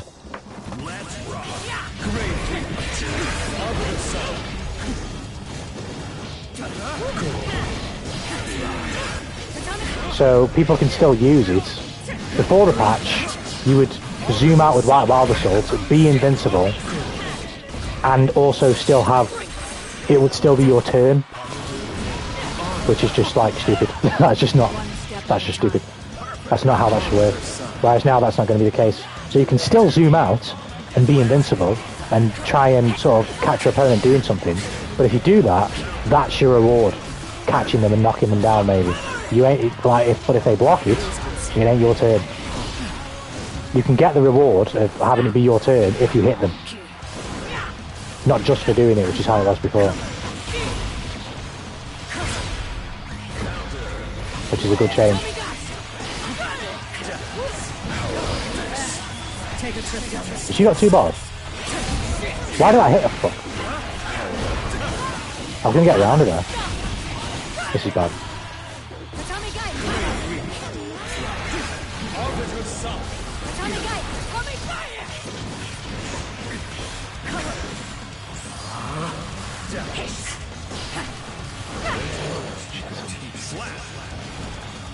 I mean, I read a patch note. It seems to only go up as a 1 special move for the bomb. I will read them in a sec and see if I can glean anything more, not to say that I am any type of expert. But there is someone, oh shit, in the Discord who hangs around the streams every now and then, who also plays Alpha, and they were quite optimistic about some of the changes made. And they would definitely know better than me. But oh shit, she's dead. But I'll read them and see what they say. But usually the case with these things, at least amongst us mere mortals, the way I like to think of it, is it takes a while for the strengths to really come through for some things. Because the people who are actually sweating the game, I mean I sweat the game, but at least the people who sweat the game competitively haven't had time to lab out the specifics of these changes yet. So how good they really are isn't necessarily going to come through to players like us who don't put that time in. So it really depends. That Testament's got one with their Succubus. Like, that change is good. I can see how in some capacity that change is really good. How good it really is, that's yet to be seen. Oh, give me that. Why do I use Force Slash there?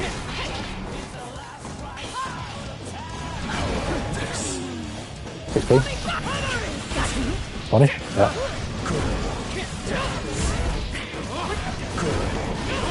But the person I'm on about said something about her command grab. Oh god. You ain't shooting me? Put that gun away.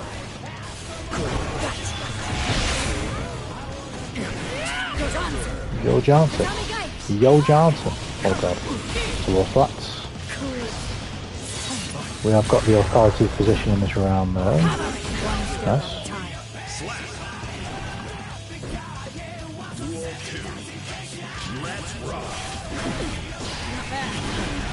It's a bit of parry out. Oh, you're in trouble. You're in big trouble. Look at that damage. Nice. Give me some of that.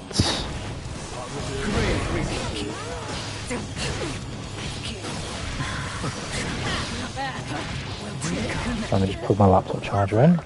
because it is dying. Do try to learn your lesson. So they decreased the start up on a crouching punch. I don't know how fast that is. But defensively, Alpha's always been kind of like meh. So that might be decent. It depends on how fast that is though. Like if her 2P is now like a 4-framer, that'll be pretty good.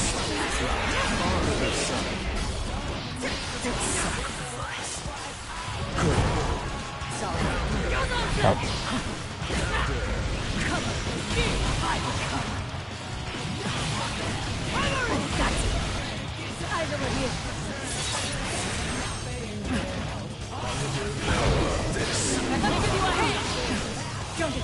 You must think. Core standing slash adjusted to be less affected by dash momentum. I don't really know what that means.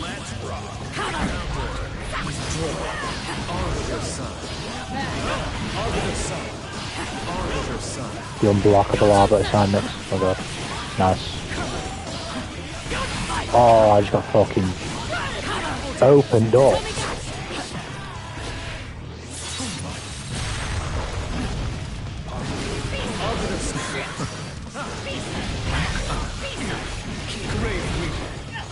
That was very good sauce.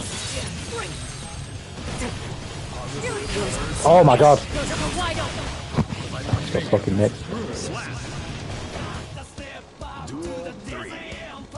So I'll finish this game and then I'll actually get Alpha off and train him over level.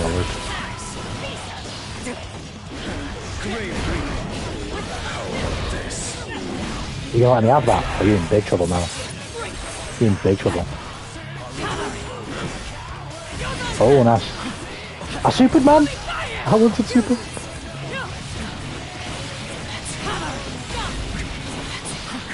There we go.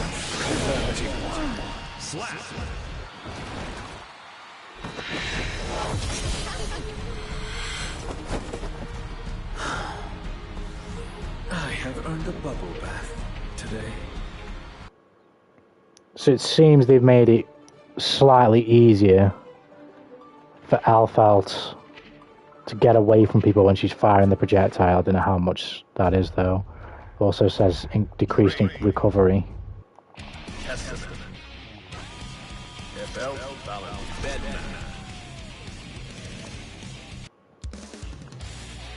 Decreased horizontal blowback distance. Does that mean you can combo off?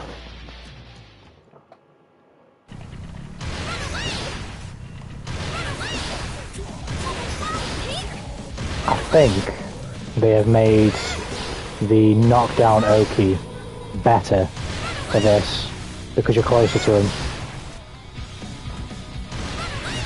They've made it so that if you land it at max range though, it's probably not going to make a difference, but they're closer to you off landing. I can't really say how much closer, I can't really tell. But I definitely do remember this move fucking sending people flying, so it might be the case it's easier for you to jail into Wrecker more. A lot easier off knockdown.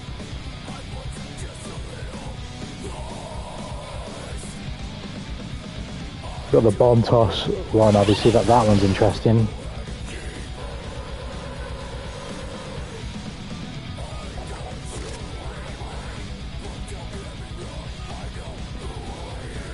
So basically they've just buffed. She now moves forward slightly when she pops it. It's already fucking insanely short range anyway.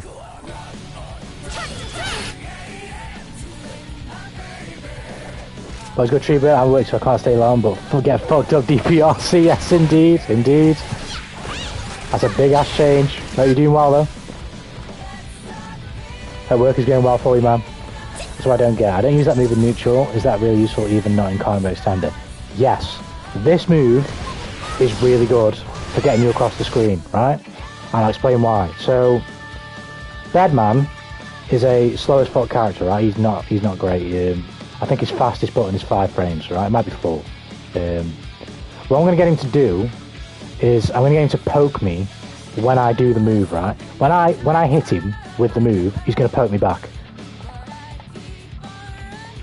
And if I do it in his face, he's going to punish me, right? And I can't do anything. But if you space it well enough, far enough out, you can steal your turn back.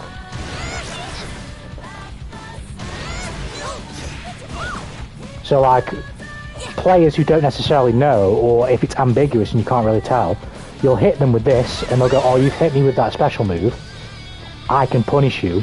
But if you space it right, you can steal your turn back.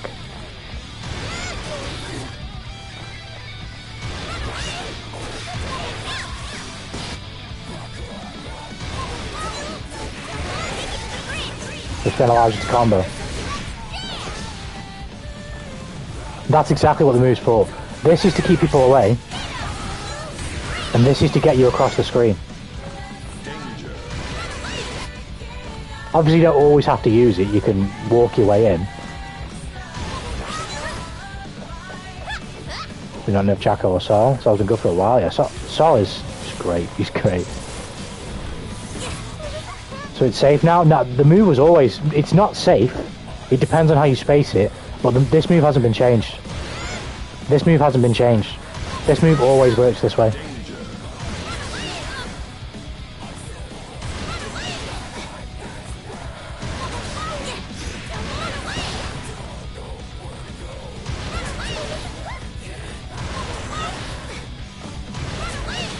See if I can throw Badman and cheat him, but...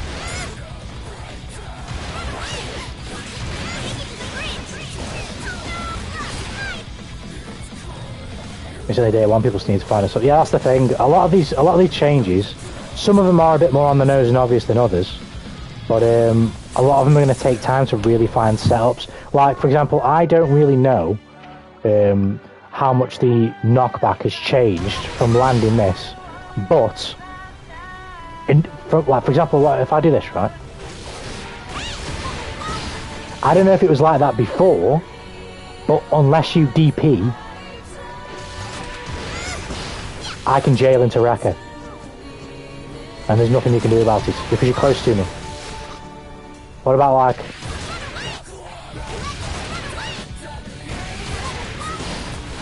See, that might be a bit too far.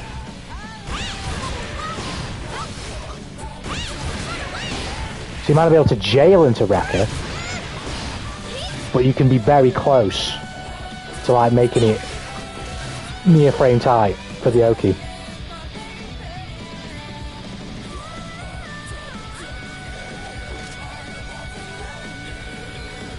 Pardon me as I take a swig of Pepsi.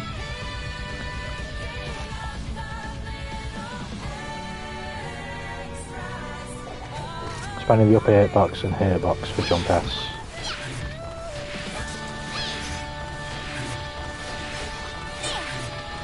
I don't know if this is a thing before, it probably was. But maybe like instant overhead stuff here, I don't know.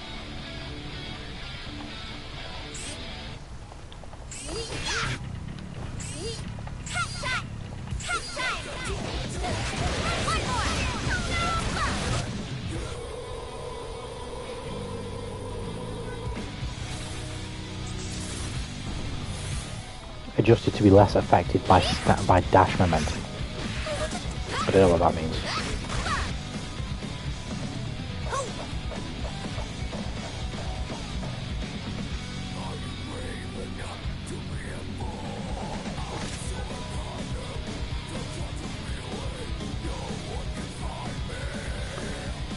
This could also mean as well, maybe, yeah. You could also maybe get instant RC cancel all the time off this with the new change. I don't know if you could before.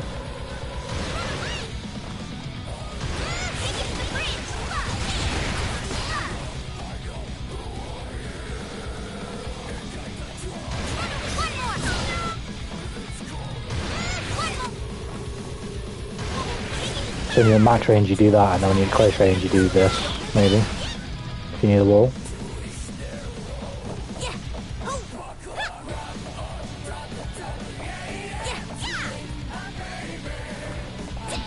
You're gonna allow it for me, but I'm not gonna make my mouth. You eating good, Peter? You eating good? Is Naga's still top tier even after this patch or not? Yeah, this patch, if anything, you could almost say that this patch has indirectly buffed him. But everybody's been indirectly buffed and nerfed because of the DP change. Well, they've been nerfed if they had a DP. He doesn't have a DP, so... Can he RC cancel command grab? Surely he can, because Sol can. Sure, they weren't not going to take that away from... Yeah. So, no. Nago, you could say, has like been slightly buffed, really. Like a lot of other characters, because you don't have to deal with DP bullshit anymore.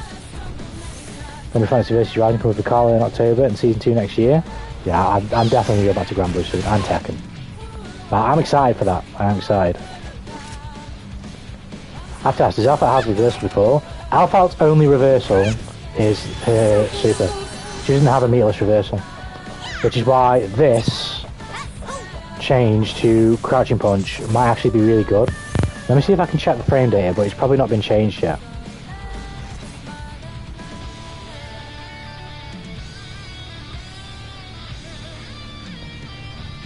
I would definitely say though, Phil, you're better off if you've watched Rufalmonger before. He'll do a video on this and he'll be able to illustrate these changes and their weight and worth far better than me.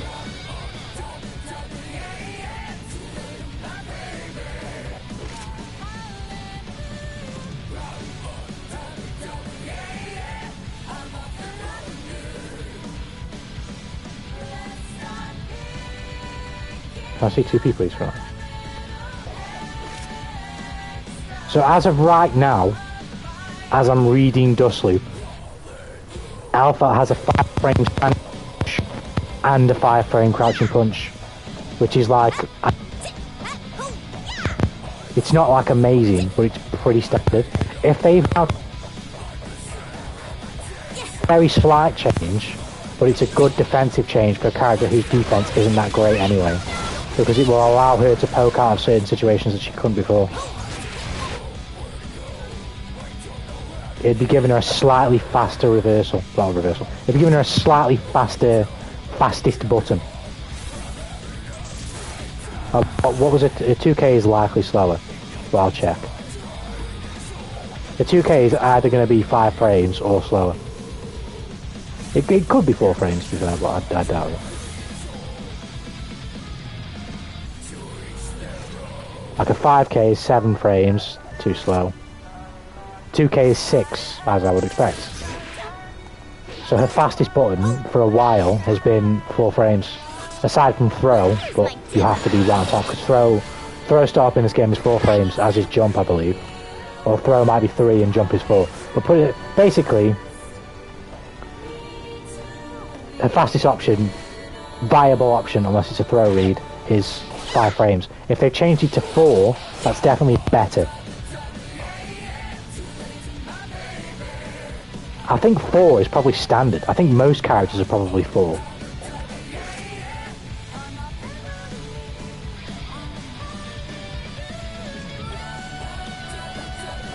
And hers has got some okay range, I guess. Maybe not the best, but... Oh, what's Testaments? I bet you Testaments is 4.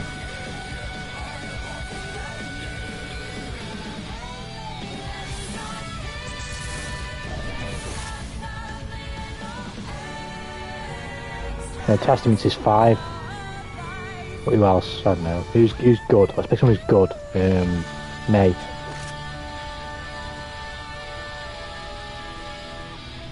Yeah, hers is 4 frames. But she has the big fucking anchor.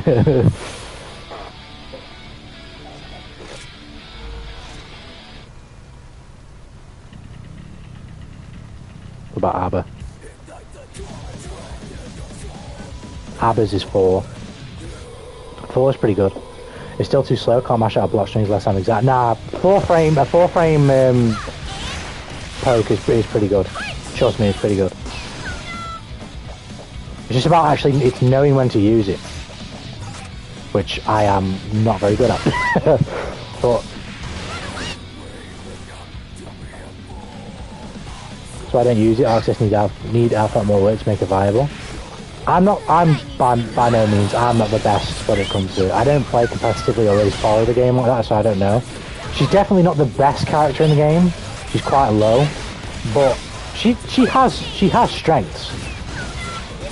I don't think she's a particularly bad character. I think, despite her being DLC, she's another victim of like power creep. Other characters just do a lot better things than her, but the things that she can do are certainly not bad.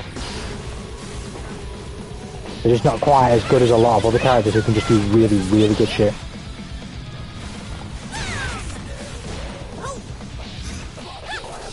Like her speed is insane. She's probably, I feel like she's like, aside from Chip and maybe Melia, like the fastest character in the game. She's fucking rapid. And this is before you even start using this thing.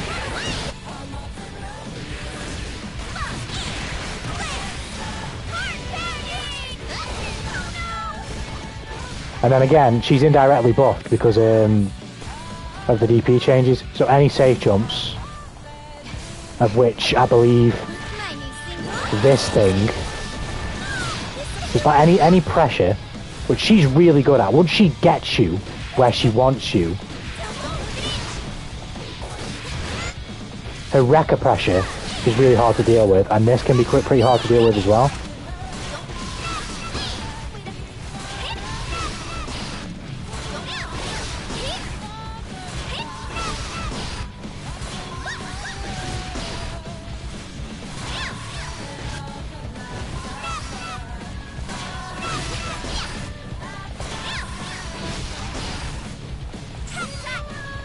Well, only time will tell. Time will tell.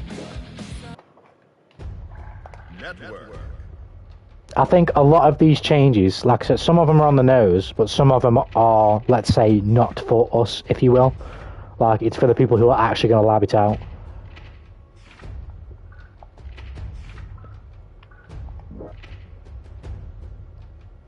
This is assuming they have changed Elfelt's 5-frame 2P to a 4-framer, because on Dustloop it still says 5, but the patch came out today, so I don't know if it's been updated. And I very much doubt that it was a 6-frame poke before today, and then it got reduced to a 5, because like a 6-frame 2P, god dang, that would just be painful.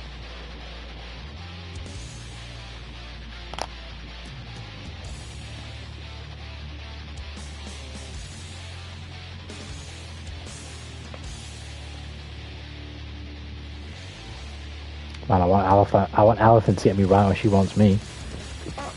God damn!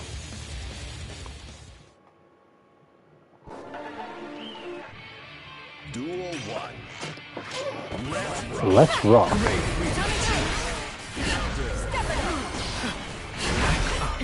Oh shit, the thing is not liking us. The thing don't like us. The thing don't like us. The thing don't like us. That way. Ugh.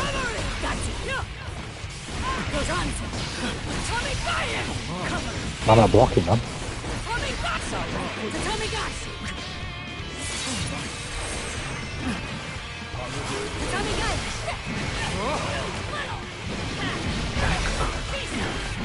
Pick it up. 2 Tanukis, indeed. I don't know, I know this is controversial to say, but Paprika should be top tier. I don't really, I couldn't really put my 2 cents into that. If that's what you do, that's fair enough. I don't, for me, I don't really care about balance whatsoever. I don't care. I don't follow the competitive scene like that, so, and in general when I play the game, like, as long as something isn't like absolute bullshit broken, I don't really care. Like, I played Sin for ages whilst he was crap, and I've played Bedman since Bedman dropped. I don't mind character balance. Oh my god! Oh, I shouldn't have done that really. As long as the game is fun, I don't care about character balance. It can be annoying at times, but as for all things, oh god.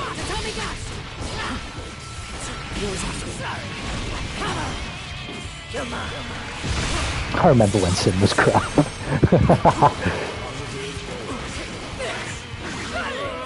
And now he's probably one of the best, well not probably, he's definitely one of the best characters in the game. Sin's damage is so nuts. Like, he can just catch you with a stray and absolutely fucking nuke you. He's very much like Sol in that regard. He's like Sol, but with like actual range.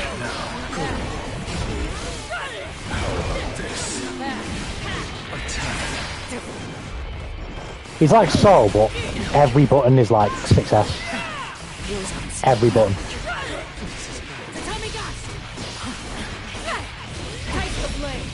Taste the blade. Take a trip down the stairs. Telling you how to be top tier then, Ragnar 2. As a casual game, there's too many happy girls in top 8 for all you most watch Tony as a casual. I can 100% agree with that, that's fair. Totally fair. Chaos in general is just... He's such a... There's a lot of stuff like this in this game, although they've just done a really good job of removing some of it. But, Chaos is just a really painful design philosophy for a character. Like, he can punish you for his own mistakes, basically. Like, fundamentally, that shouldn't happen in fighting games. But the way his gun works, any sort of mistake or gap in pressure that he leaves could be his opening. Fundamentally, that's just like a wrong thing. Like, if somebody misses a button in the neutral, or in like, if somebody leaves like a small gap in their block pressure, you press a button and you try and get out. But with that character, anytime you do that, he could shoot you and continue a combo. Fundamentally, that's like not... It's against like fighting game rule of thumb, if you will. And don't get me wrong, that's not to say that there's nothing like that in this game. Literally, DPRC is literally that. So they've removed that. But as a character, he kind of defies that sort of ironclad rule. Don't get me wrong, Street Fighter 6 does the same thing, Drive Impact is kind of like the same thing. You can whiff a button and go into Drive Impact, and if the other person doesn't punish you perfectly for that button, using a button that is drive cancelable, or based on the time and all those type of things, you get Drive Impacted, and it's like, wow, that's painful. Are you kidding me? Where's the wolf like that, man?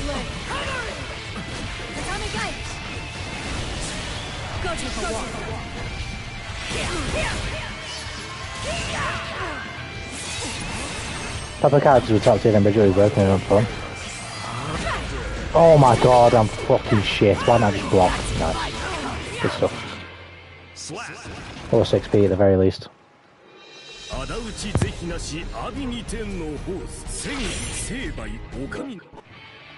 Duel 1. Let's rock.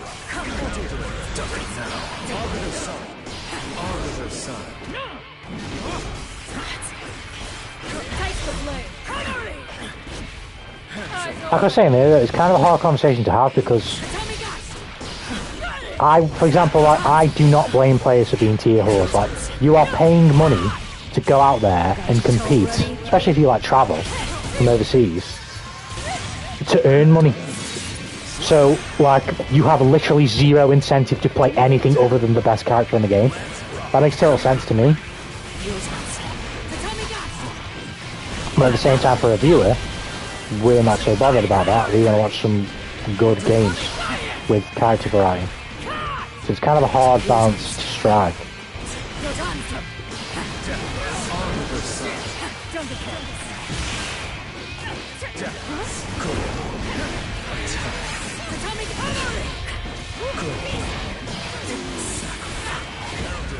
Shit.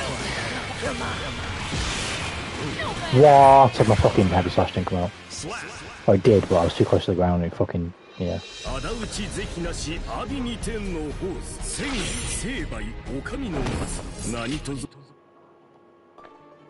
The waifu's a top tier. Game would be broken anyway, should be with popular characters. For me personally, what I wish happened is they cycled the characters. I'd prefer to see that.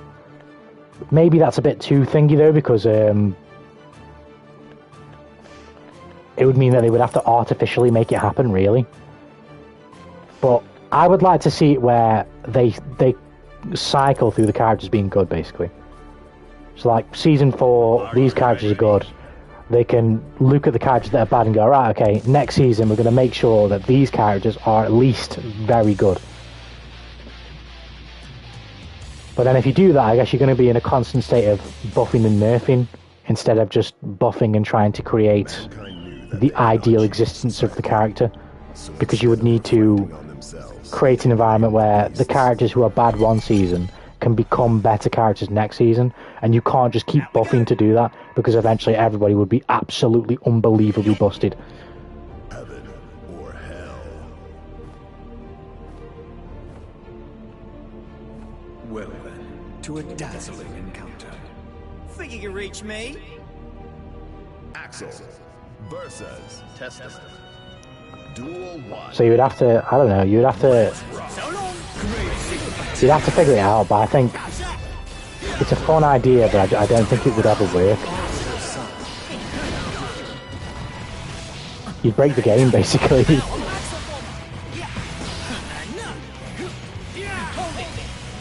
And like, for a long-term plan as well, it makes no sense. Like, for example, if you buff, let's say you buff Axel one season, right, because the season before he was crap, and then the next season, right, he has to be weak now, because he was good last season. What do? Do you just revert the changes that you made? How do you nerf him? How do you change him? Because part of making other characters good sometimes is making other characters worse. You might not need to do that in the first season of your game, but in the third, fourth season, when you've made multiple changes, it will come to the point where certain characters in the game just ain't going to be any better than other characters, because other characters can do X, Y, Z. So then you have to take that away. So once you take that away for the new season, what happens the season after that? Do you just give it back?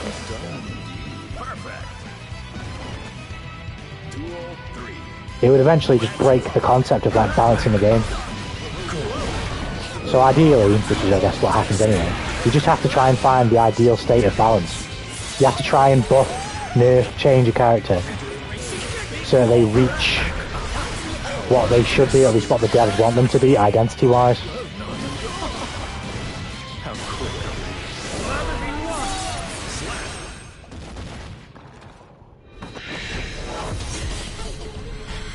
Well, 4-6 to TLS is completely different from my skill range.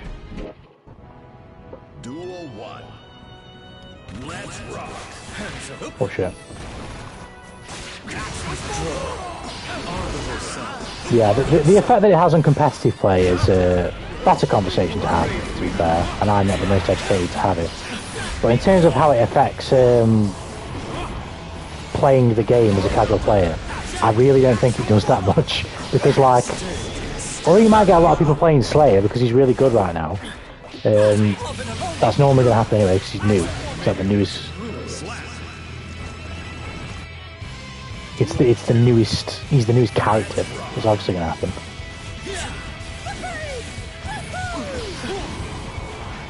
Oh shit.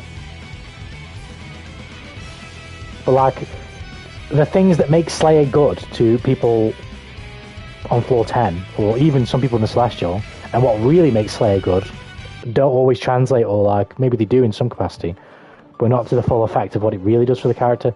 It really depends on the character, I guess. Like for example, Lord Knight made his tier list and he put Slayer like in the same tier as like fucking Milia, I think. And to me that sounds outrageous. But that dude's labbed with the character, and to him, all the things I probably can't deal with, he has like a swift answer to. He's like, well, that's a skill issue on your part. So objectively, he's right. But to me, it doesn't feel that way because I've not put in the time to deal with the options.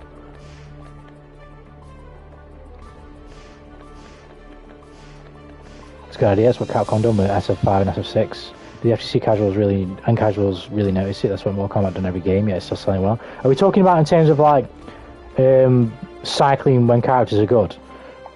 Because we're talking about MK. No, that's not what they've done at all. That's not what they've done at all. Setcharm was good from the moment MK11 dropped to the moment it was done. I think Setcharm was played in the last Grand Finals as well, for MK11. Fujin ended up being good in the end. He was pretty good when he came out, but then he got really good towards the end. But certain characters in MK11 were good since like the beginning. Some characters got good later on, like Kotal Khan and Kano, for example. But some characters like, I guess Johnny Cage kind of went in and out, and Cassie. But Setron, Gearus, Aaron Black, like these characters were sick from day one, and he was sick all the way up until the end of the game's life cycle. And then in MK1 as well, the game's nearly been out a year, and Sub-Zero might have only just got okay now. And I don't even know yet because I've not seen how good the changes actually are, because the patch hasn't come out yet. So we've only seen the changes as they've shown us. Oh my god, the audio's glitching again. What is it with this fucking game?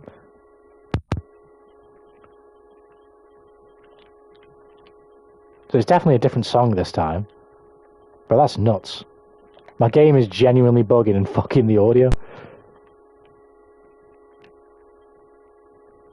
Bro, this is so hard to play with no sound, it just feels completely different. People think MK is dead, to be fair. I don't know, I saw Maximilian make a video on this as well about, like, even amongst its casual audience, it feels like MK1's kind of lost a bit of its pull.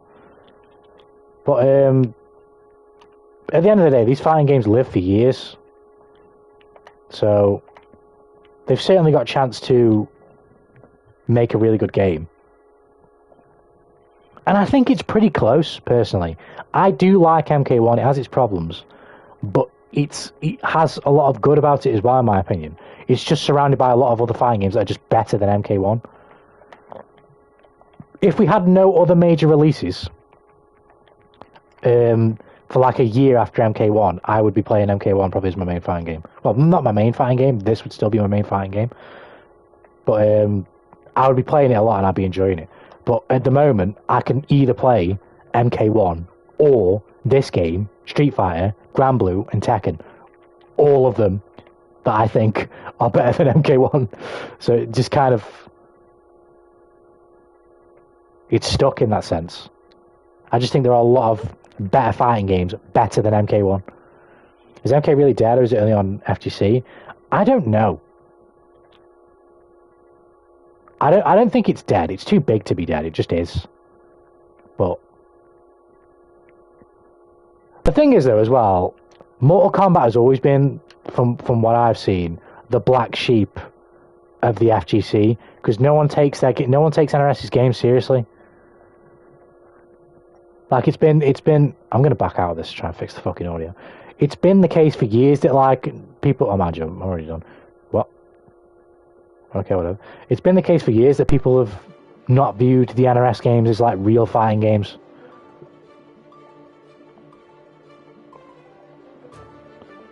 So I feel like there's definitely some carry on with that, with MK1. But what's noticeably different, even with how shit, mind you, no, this is just that people just people are just forgetting, because MK11 was shit on. Like, that game was crap, and people thought it was crap. Like, that game was crap. Everyone playing it thought the game was crap. The game was fucking shit. But we played it anyway, and people enjoyed it anyway, and people watched it anyway.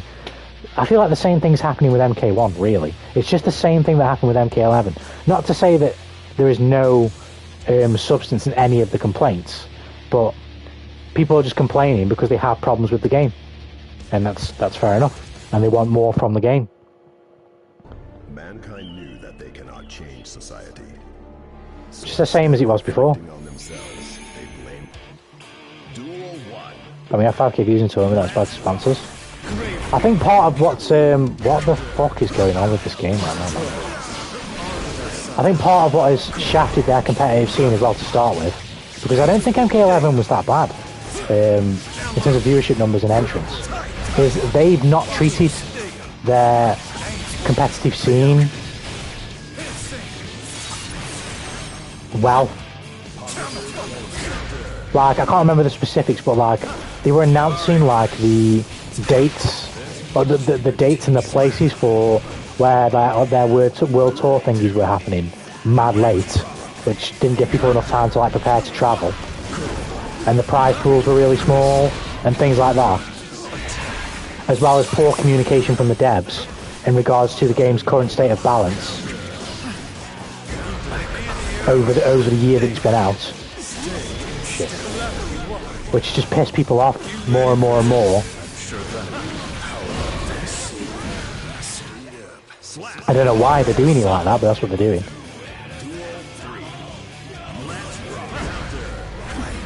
My buttons are just knocking out.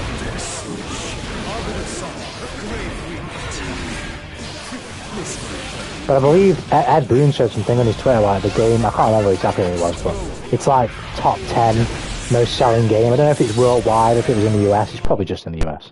Oh my god, what the fuck?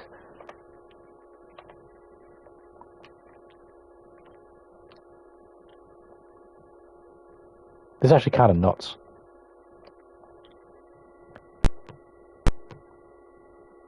I don't know if I just... I'm late in the stream though now. This is mad fucking annoying. I'm going to try backing out of Celestial and going back in and just hope that makes a difference. Well, now the audio's not come back at all.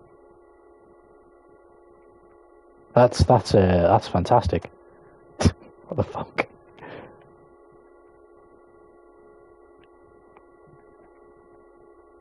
Even on denied more. Seems the merger of WB and Discovery ruined the development of MK1, but we're not certain. Nothing's come out about that, but with the way that it launched, it's definitely safe to assume that, because fuck me, the game launched in an absolute state.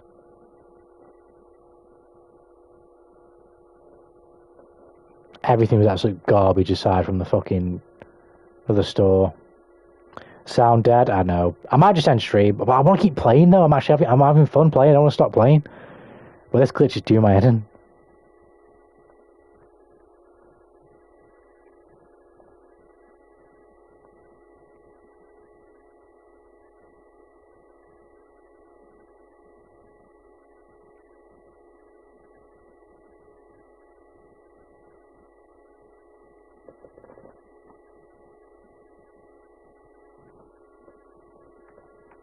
I've gotten this is really annoying. I might just fucking end the stream and I'll play tomorrow. Be honest, people here like Dead or Alive or not. I've never been into it. I've never played a Dead or Alive game. I know that it exists, but I've never tried it.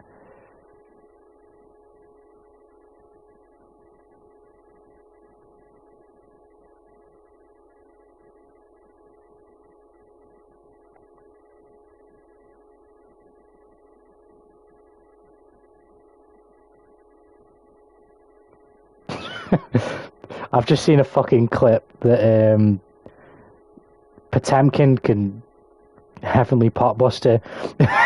he can use Heavenly Potbuster as a. I'm gonna fucking do this on the screen before I go off. Oh, that's stupid. Get him on the screen now.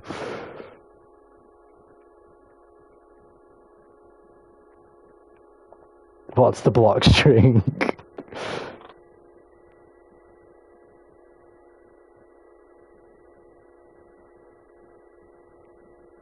I've lost the Naga one, but I bet I could find it. I bet I could figure it out myself.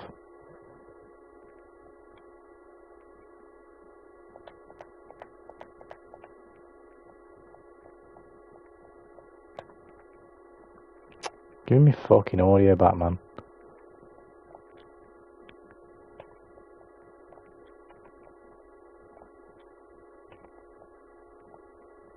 I don't know exactly how they did it.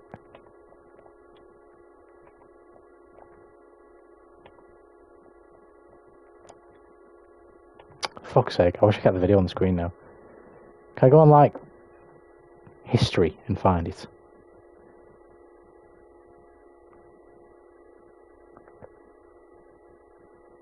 Surely there's like a history in Twitter that I can find. I guess not, that's really stupid. Oh, I'm yawning now, that's not great.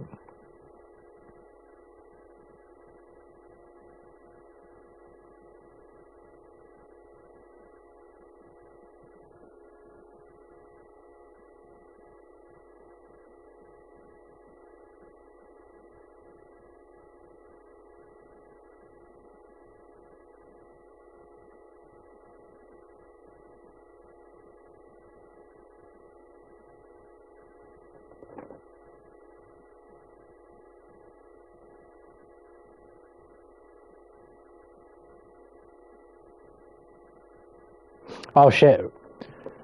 I'll do the Milia thing first, and then I will show an Alfelt change that someone has made a lot clearer. They've added way more pushback on her gunshot.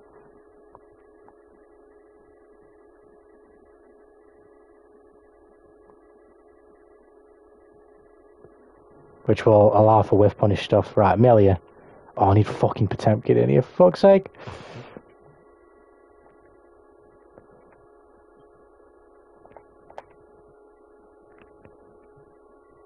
But now I'm going to have to do the super fuck.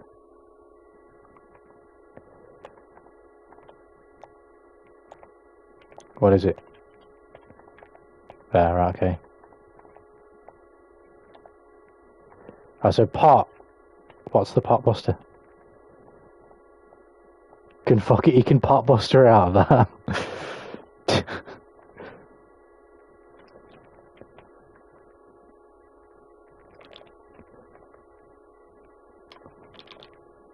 Look at that, it's fucking nuts. Yeah, I know the sound's dead as that chat. I can't do anything about it now. I'm just gonna fuck around for a bit and then end the stream. But yeah, pot can actually use fucking Heavenly Pot Buster as a defensive fucking reversal in some set situations now. That's hilarious. Ask was it, is it for FDOA to die or the game deserved it? Honestly, I don't know. I couldn't tell you. Mega Fist. Right, Alpha, just before I go.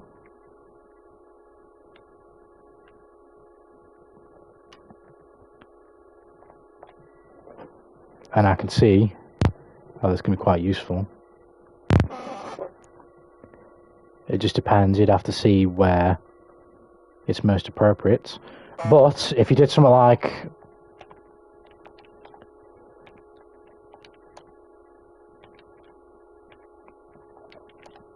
that, and then Testament decides to swing,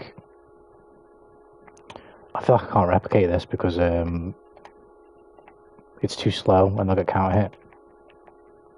For fuck's sake. Even off that example, right? If you do that and Testament decides to swing, you can go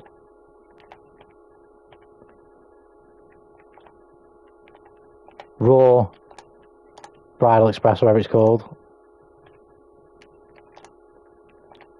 for a whiff punish. Threaten with a jump in.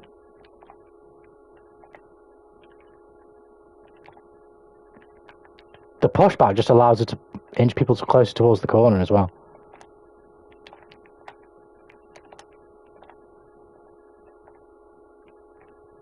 But that already that's kind of good.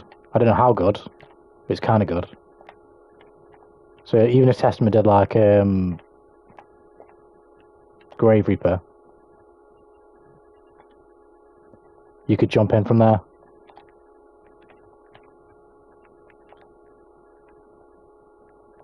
Can't punish. Or can't, should I say. This is what I mean about labbing. The effectiveness of this change is really yet to be determined. But that's already some counterplay. So now, if you land this, people are far less incentivized to press any buttons, which allows you to walk in closer to the corner. It could set up for things like this, like you could land it, and because they know that they could likely get whiff punished for whatever they do, they don't press, so then you can walk in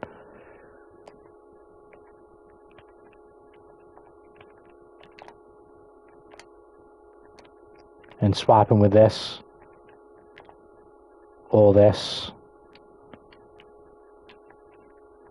or go in for a throw.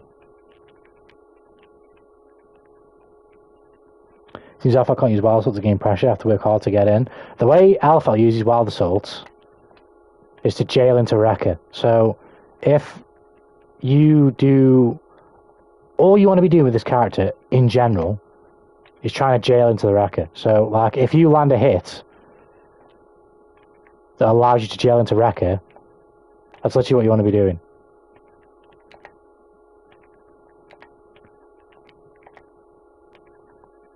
I didn't realize. Maybe that's part of the Wild Assault change, I don't know, or if this is always this way, but I swear Alfeld could do frame tight Wild Assault stuff. It doesn't really matter anyway, because if they poke, you're getting the counter hit. So, assuming that they don't poke, you use your Wild Assault to go into your wrecker for free, basically. And then you mix from there. That's the only real reason why you should be using this.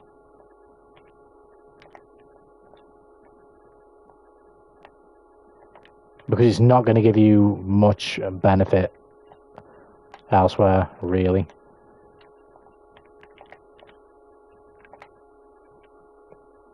But any way you can get into the wrecker for free and jail into wrecker is good. Because the wrecker is her strongest piece of kit.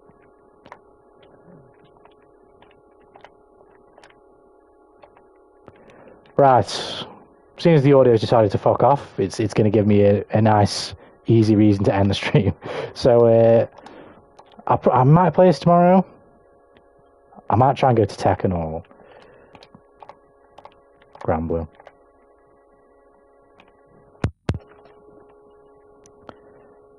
Did I go to Wrecker for free then? What I mean by that when I say that basically is you jail into Wrecker. So if you do the Wrecker off something that jails, they can't do anything.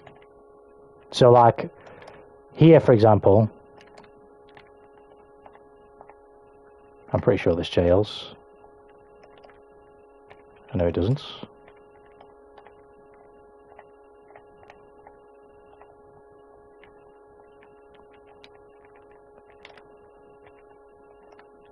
Have they changed this?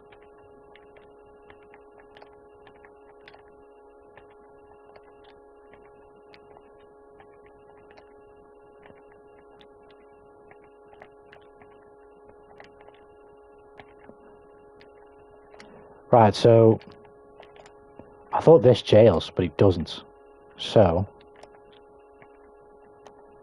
it doesn't matter anyway because you can do this, which I believe is frame tight. Just changes it a bit, yeah.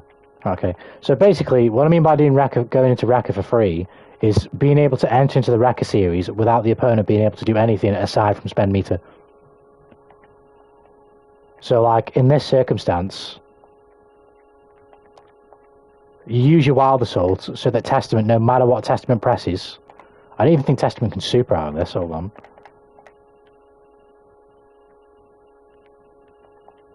If you use Wild Assault,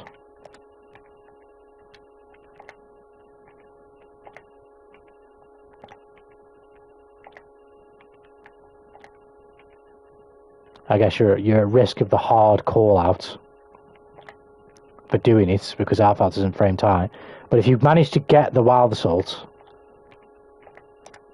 you can't be supered out of that.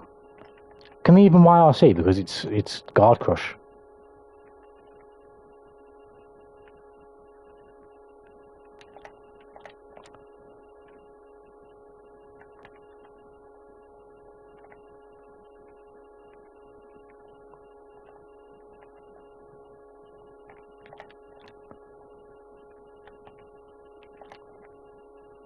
That kind of sucks. But the point is, with this character, you need to be setting up situations where you can get into Wrecker basically for free. It's not really free. It's free in the sense that they can't stop you from doing it. Because this is pretty much unreactable mix. Like most players are not blocking this shit. So you need to be doing things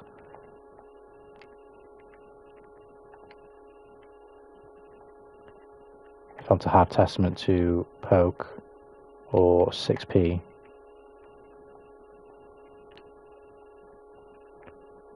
You need to be doing things that allow you to get into it. Now, you can 6p off close slash, for example, but if he does that and you do the bomb toss,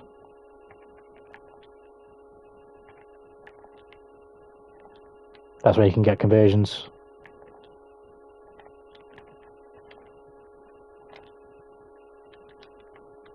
So that's the sort of mix you're going for.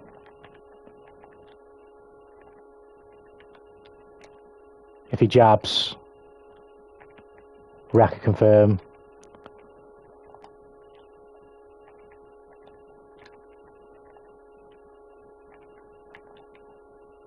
If he doesn't jab, 6B confirm. And also,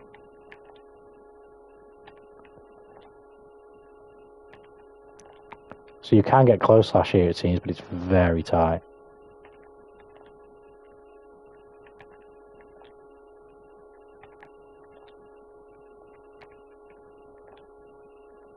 It depends on where you hit them. So if you hit close slash as far out as you can get close slash on the other end. If you're right in the face, I actually can't tell. Oh, it's influenced by dash momentum. So if you're dashing and you go into close slash, you won't get it. But if you're at a standstill, it's a lot easier to get it.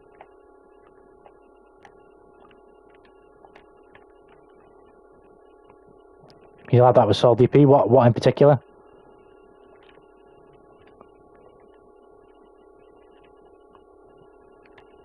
What's good, Onyx? Welcome to the stream. Hope you're doing well. I'm about to get out of here because the game's audio is bugged, so I can't be bothered to stick around. I wanted to play more, but the audio's bugged, so I'm just fucking around till I get off. How are you doing, though? Are you doing well?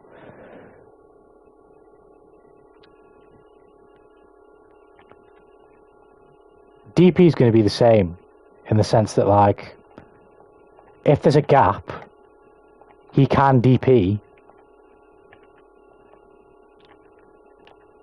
But if he DPs and you do the bomb toss, you're behind him. So you have to vary it between the two.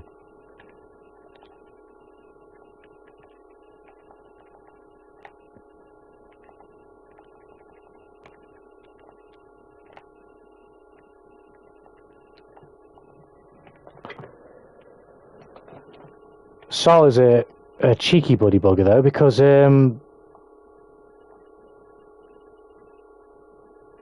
he has the free framer.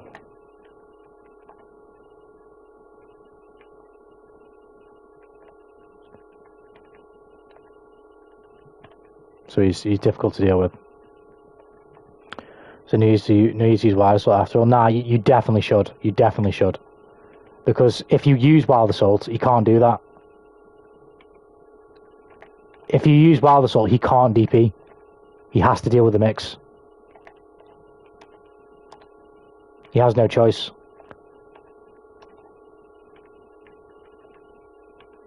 And people aren't always going to press in these gaps. So although he's DPing me because I have the bot to do it, people aren't going to mash DP here most of the time. And they're not going to mash DP after this either. Most of the time. Good players will hardcore you for this. And they might press quick buttons, so it depends on what the situation is and where you're playing and what type of player you're playing against. But not all players are going to mash, especially DP, on these gaps. A lot of buttons that they might press can be crushed. So you need to be using this to get this for free.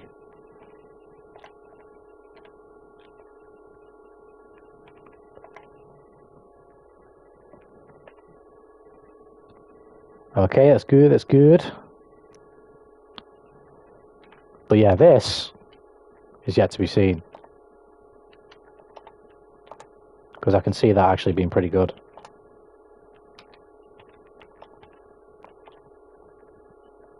Not for big punishes like that, because that's just never going to happen, but... Like, for example, the last thing I'll show. Sol could do... You could do this, he gets pushed out, he goes for gun flame, can't hit. You could do it this way.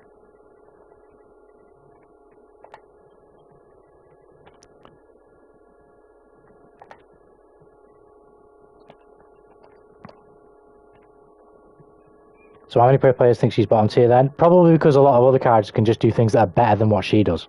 It doesn't mean that what she does is bad. It just means what everybody else does is really good. I don't think anybody in this game at the moment has made the case that Elphal is a bad character. I think the only characters that have had the case be made for them that they're actually bad are Bedman and Zato. And even then, it's not because their kits are bad. It's because everybody else's kits are that good and they've been power crept.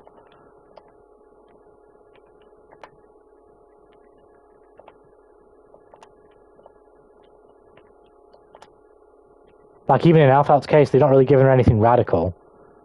But I can already see how these could be quite helpful. How good they'll be, I don't know. Does he make a top 1? I don't know.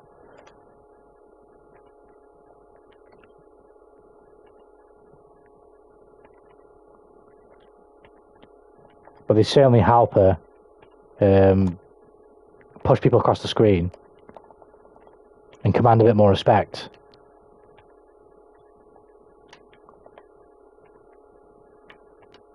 Because again, you want people to stop pressing buttons. You want people to stand still, right? So if you're whiff punishing people for doing this,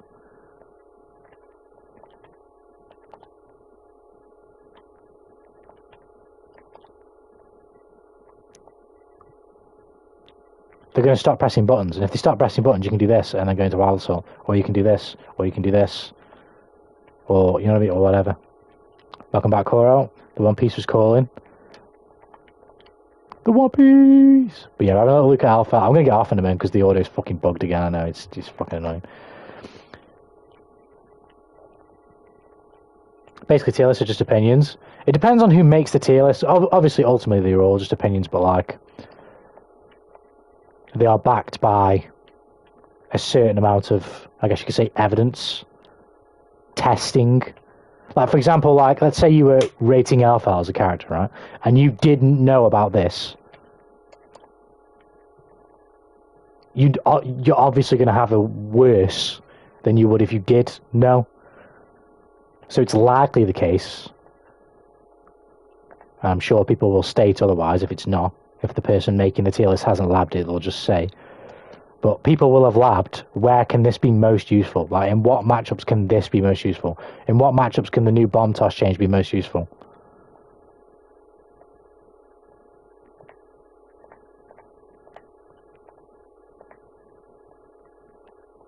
What can you actually get from this? And where and why?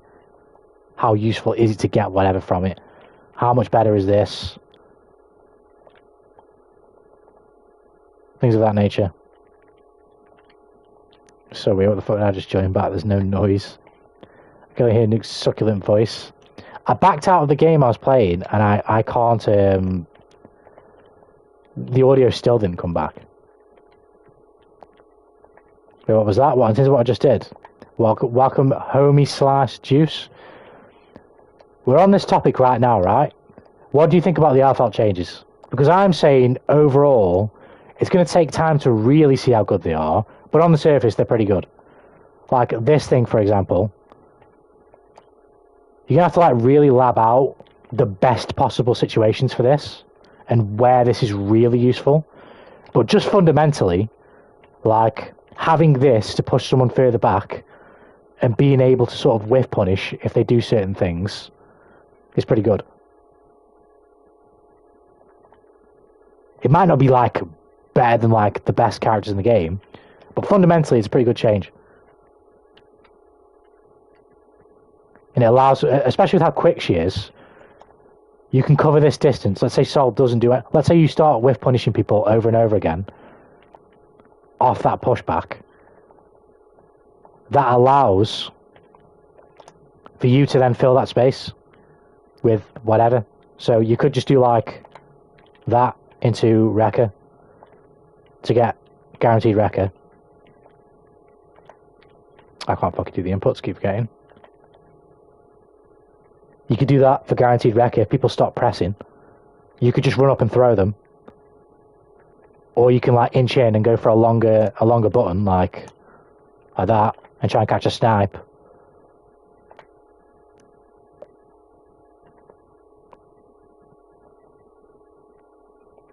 Pardon the no audio, by the way, because I can't fucking do anything about it.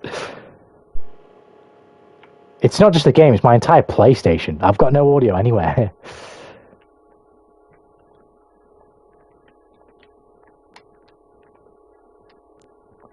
Is that the main change? The other change that they made, well, they made 3. So that's one of them. The second one is the command grab.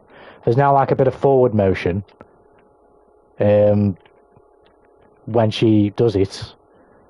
And they like standardize the distances that everyone gets pushed out, because supposedly other characters would be pushed further or closer or whatever. Not really a big change, because she barely even fucking moves anyway. It's a really close range move. The command grab was never any decent anyway. So I don't think that's what this needed.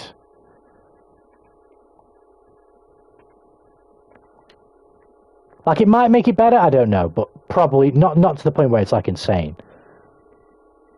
Take care, Onyx, man. Have a good one. Have a good one. Well, he's got Silver Crow as well. Homie Slice. Can't wait to see Lucy Mullins drive. It's going to look sick, innit? It's going to look sick. How you doing, though? It's Gucci. Changes seem okay. It's not a lot, but she seems to be able to convert better. That's kind of what I'm saying. Because even though she was, like, somewhat recent DLC, she feels like a character who's been power crept. Like, I don't think her tools are that bad. I just think everybody else's tools are way fucking better.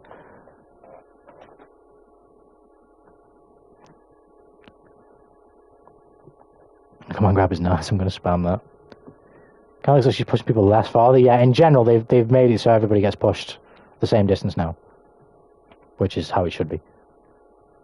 And then the other change, which I think helps her for mix variation off going into this or this, is the bomb toss change.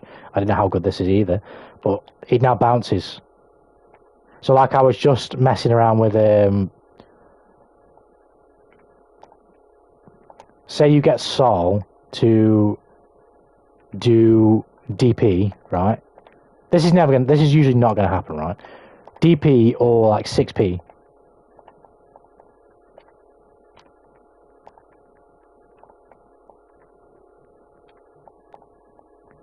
Right? If I do Wrecker and he DPs, he'll counter me, right? But if I do Wrecker and he DPs and I do the bomb toss, the thing is though, it's kind of weird. If you're running, you can't get a great confirm. You can still get one, but not the best you can possibly get. But if you're at a standstill, you don't get affected by the dash momentum.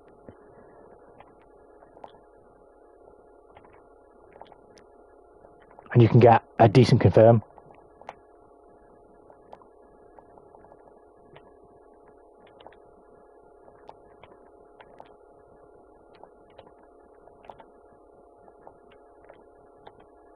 Which is good. And then if he 6Ps... I don't think I've changed the thing properly. Let's just make him 6P. Same thing. So if I wreck it and he 6Ps me, that gets me out of it. But if I bomb toss and I'm not running, I can get a full conversion. If I am running, I can still at least do this. And I'll see if I need to.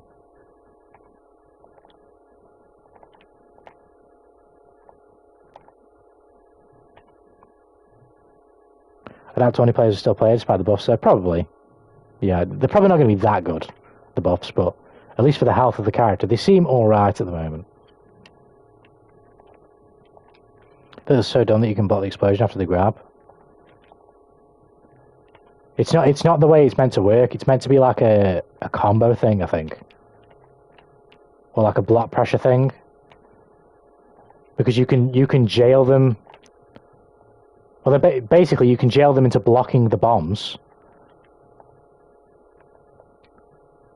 And then mix them whilst they're blocking the bombs. You can go into an overhead low, which would reset the combo, and then you'll just get infinitely more damage than if the bombs went off.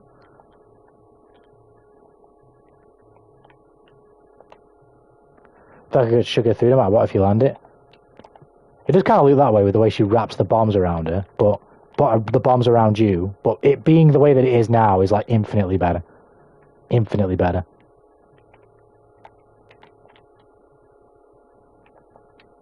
And then you can get the explosions anyway for the combo.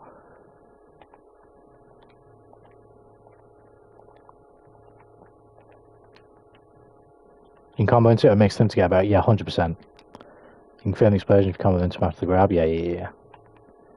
So grab super even practical? Not really. Like, it has its uses, but why go for this when you could just save the meter and use Wrecker and, like, do something there with the Wrecker or this? Like, it could be used, like, you should know how to use it, because if you have the chance to use it and it works, then it works. But is it really, like, sick nasty? Not really.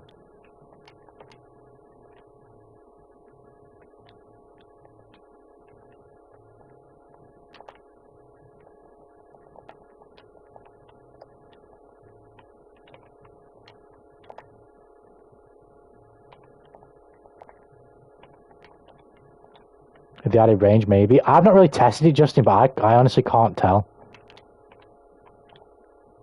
I can't fucking do the input without running.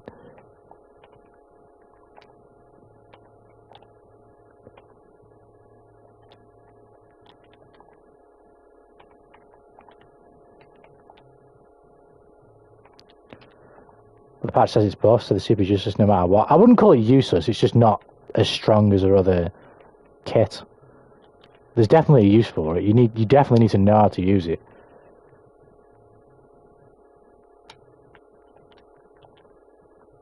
Because it will come in handy. It's just not as great as our other stuff. Also, I tested regular through RC does more damage than the command grab combo. Though, actually, now that Wild Sword no longer locks down, you're talking hard knockdown from the bombs.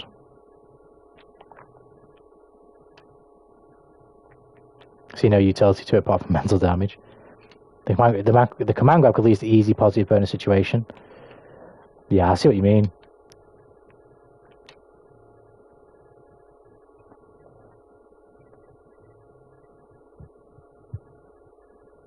I feel like it's kind of... I guess it depends. I was going to say, I feel like it's kind of the only type of super that you would use when you have positive bonus. Because you can waste a bar of meter putting it on, and then you can mix with meter. If you get what I mean? Like, you can mix without the meter, and then if they block or whatever, mix again, be safe, whatever. I think it's definitely better than it was before, but it's not really by merit of the changes. It's by to the super. It's by merit of other changes. Because now it's in an exclusive club of things that give you hard knockdown off wall.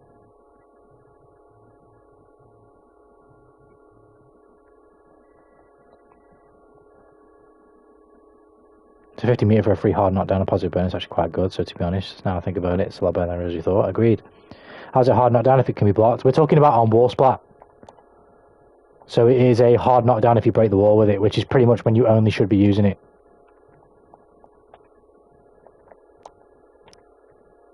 How do you confirm into it? Because I swear you can. Can you not like confirm into it off Wild Sword? Yeah, you can. There you go. Basically, if you break the wall with it, you get the hard knockdown, which is the only appeal behind doing it, really. It can't be blocked if you land grab and confirm a combo. Cough, cough, top 50 other players, cough up and Wild Sword. Yeah, that's what I mean. This is where her Wild Sword can be, like, weirdly useful. Same thing with the Wrecker. Like, this is really good, because people can't block a Wrecker mix. You just can't. Like, it's nigh on unreactable, if not unreactable. And then you can just make it safe at the end. So although the resource is valuable in this game, especially for Alpha, because she doesn't have a DP, you can't. This is the way this game works. You have to take risks to acquire the positive bonus to have more resource. So doing this is like not actually the worst thing in the world.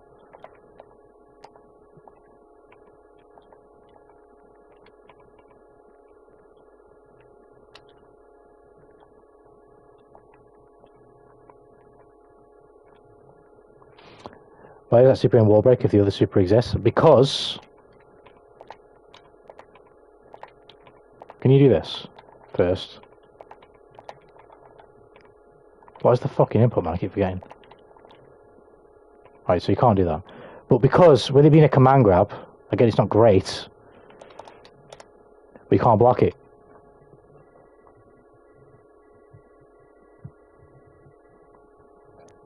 They can't block it. You could do throw, but you're not going to get the hard knockdown.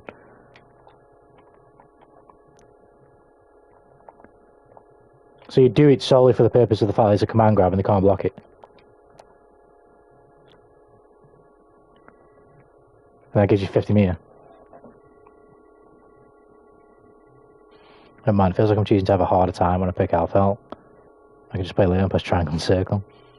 They can backdash, but they can, see, this is what we're talking about. Again, it's not the greatest thing in the game, but 1000% Justin is completely on the money. And this is the type of thing you see like good players like fucking Justin will do to me when we play. I'll fucking start backdashing because I see the command grab coming, and as soon as I do that, this will happen to me.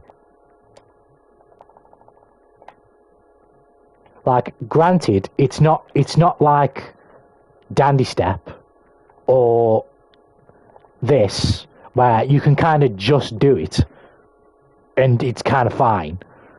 It is something that you kind of have to work for and actually instill in a player. You need to condition them for such a thing, but it is there, like it's something that she does have.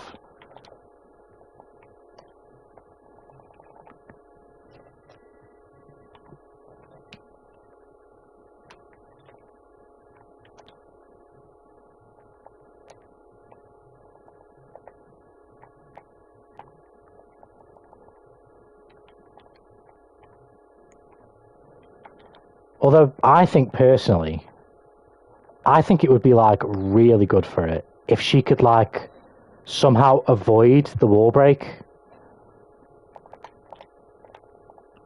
and reset the combo. Like, you get the bombs explode, you keep them in the corner, and then you go again. I think that would be really cool.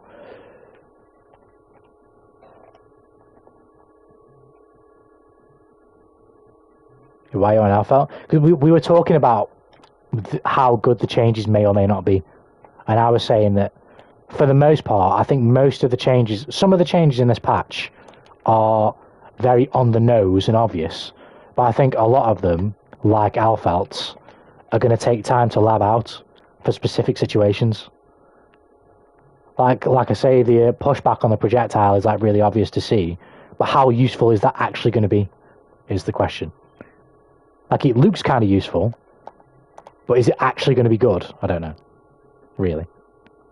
I don't know why main her Slayer exists. You main whoever you want, you know what I mean? Whoever you enjoy playing. When it comes to competing, you know, I agree, because just play the best character in the game. But you shouldn't think about that if you're not competing. You should just play whoever you want.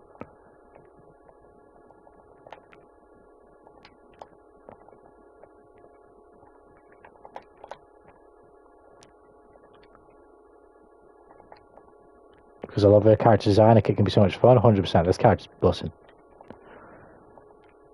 Command grabs against shenanigans seem fun.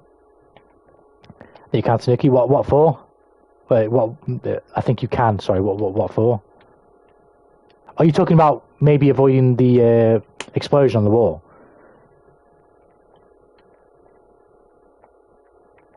I'd like it, like, say,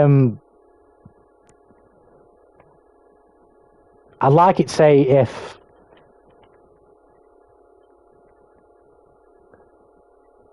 I don't know. I was going to say, like, say if you shoot him and the bombs don't go off, or at least break the wall, but it's like, if you shoot him, the bombs would definitely go off. You know what I mean? So it's like, just like in like a sense way, but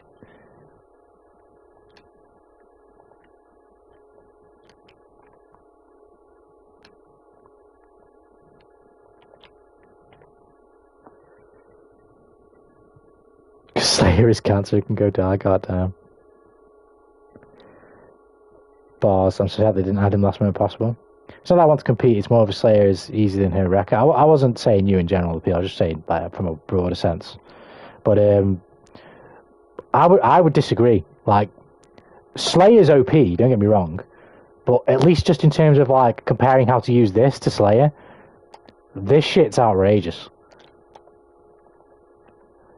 This, tell me if I'm capping, right?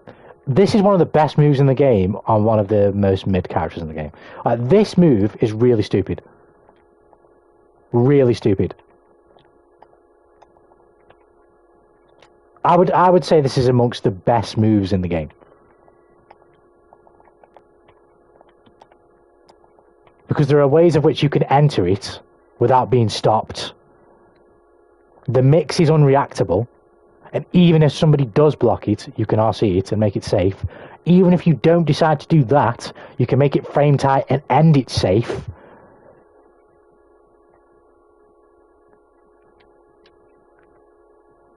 Even this recovers quite quickly, so you can do throw.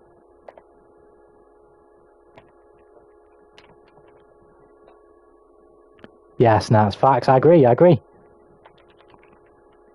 The rest of the kit is average to poor, but this move is one of the best moves in the game. I think about DP changes, though. I was mad surprised, because that is such a radical and huge change for them to make in what they advertise as a minor battle adjustment. But I'm happy about it. Slayer can combat with mashing one button. Rufamonga posted a video about it. Slayer's really good, don't get me wrong. I'm not saying he's not dumb. All the characters in this game, for the most part, are pretty dumb. Like, Alfeld is not the greatest character in the game, but this is still really dumb. This is still really stupid.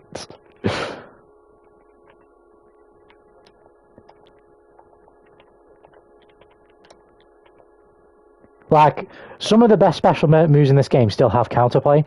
When you land this special move, there is no counterplay. You either have to block it or spend resource, and you can't block it because the mix is unreactable. So if you block it, you're likely getting lucky. There's no real counterplay when Alfeld enters her wrecker. The counterplay to wrecker is to stop her from wreckering. If she starts the wrecker, you're in the blender, and that's it. There's nothing you can really do. Like, I don't know, Bridget Pressure with the yo-yo has gaps, unless you do like the most generic strings into the 50-50, which even then you can DP before it happens. Alpha is just not like that. Like, if you get into the wrecker, you're fucked. Slayer, much like most of his moves, is like a punch to the face. Playing against Slayer is just a massive punch to the face. But in all, Slayer is far more complicated than you may seem. And to link that combos, Slayer is actually hard to play. Like, using Dandy Step is easy, but if somebody knows what Dandy Step does, it is far harder to play Slayer. It's very easy to map a hunch across the screen as well. But if you're playing someone with like a good projectile, or somebody who knows how to deal with map a hunch, you're getting fucked. You are getting fucked. Is Alpha really that much easier than Slayer? Yeah, I would agree. She's definitely easier to play. Like, it's a lot easier to just pick Alpha up and play her, because you can just wreck her. And you will beat a lot of people from just spamming this. Just like you'll beat a lot of people from just spamming Dandy Set from Slayer. But it depends on where you're talking about. If you're talking about like Celestial 4, if you just do this, you can still beat people. If you can manage to get into this, the difficulty is actually getting it. Whereas Slayer, he has no problem just dandy stepping all the time. But people on the Celestial will poke out when they can on dandy step. Like, for example, let me get him on the screen. I'm doing all this with no fucking audio. What the fuck is this game, bro? Well, it's my PlayStation, not the game.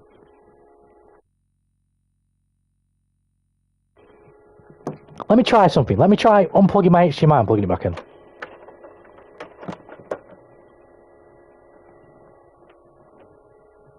That didn't seem to fix anything.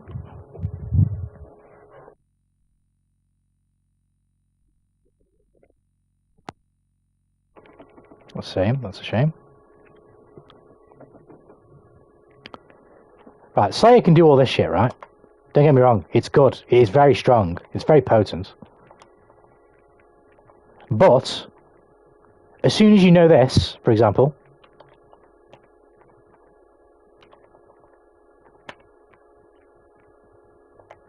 he becomes way less scary. So now, if he ever does this, it's a free grab. And this is very easy to react to.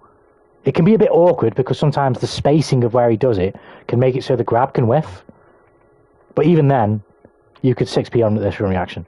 But the point is, you can now grab him out of that whenever he does it. And it's not hard.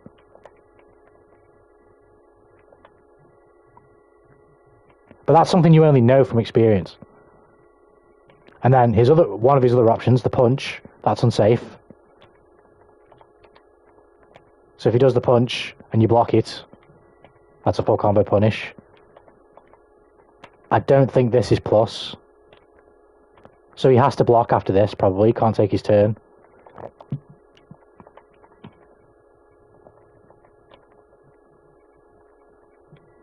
That might be the 4-frame adjustment.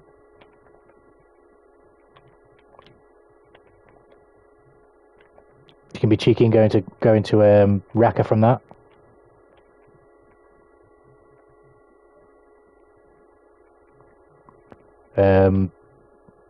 And then the other one, which all Slayer players seem to think is like plus 5,000 on block. I assure you it's not. This one.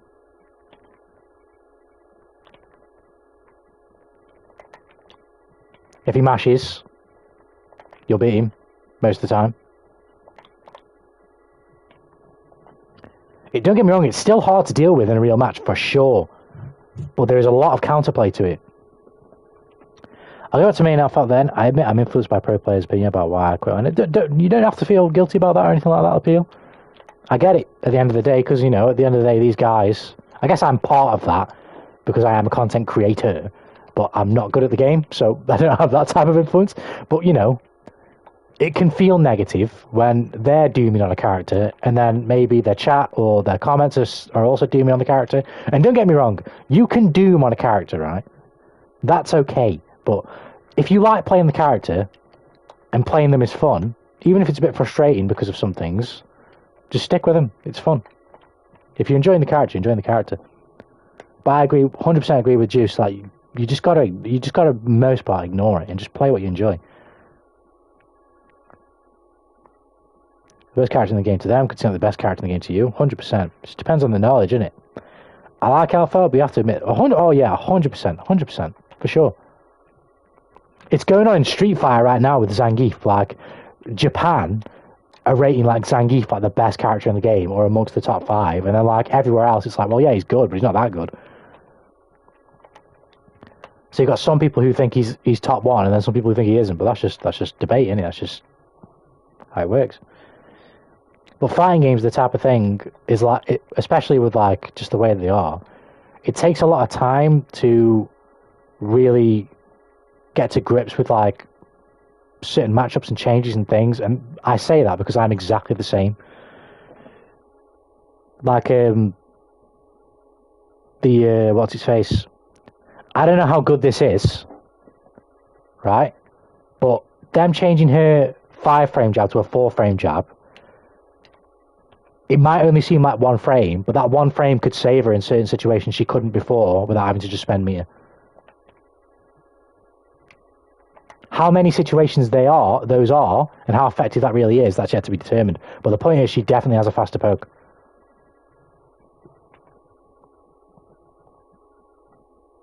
Overhead is actually -3, by the way. Learn that the hard way. Is this yeah, this one. Oh, the other one, sure. Yeah, but all Slayer players think that shit's plus. They really do. I felt trash, don't care. Nago could get nerfed to the ground, now I laugh. Who's Nago fan? Who's Nago man right here? Nago man. Gift top tier in Japan? Sorry, that's hard to believe. If you look at any of the tier lists coming out from JP right now, on Street Fighter 6, Geef is top 5 in like all of them. And in some he's literally number 1. He is definitely really good right now. But is he number 1? I don't know. I couldn't say, but people outside of Japan seem to think he's not. But in Japan, they think he's the best character in the game, or very close to the best character in the game.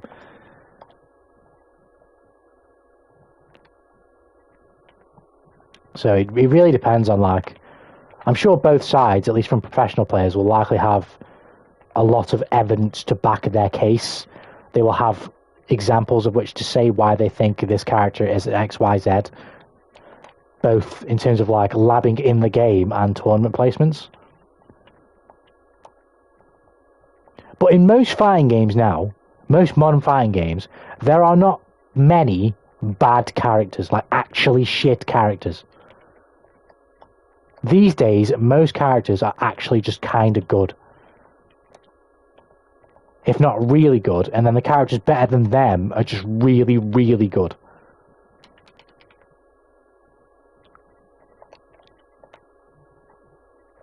Nobody is usually bad.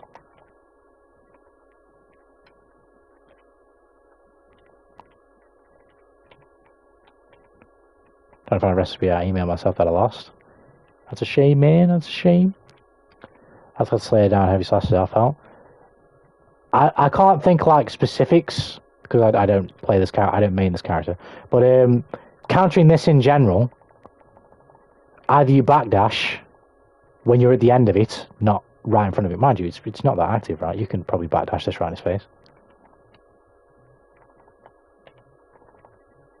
Well, you probably don't want to be doing that.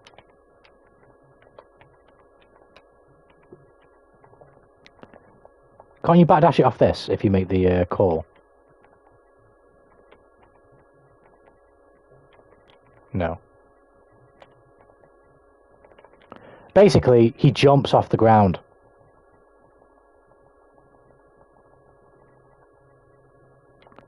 So you can't do 2K, because if you do 2K in front of him,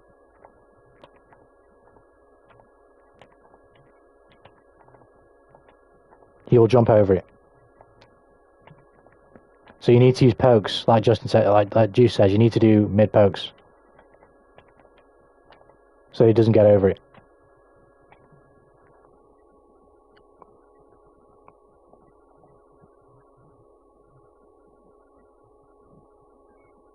These numbers are faster than, say, a heavy slash.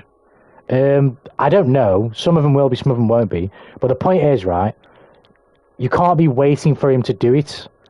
Because if you wait, he'll hit you. You need to be putting buttons here often that will stop him from doing it or catch him if he does do it. It's like this or this.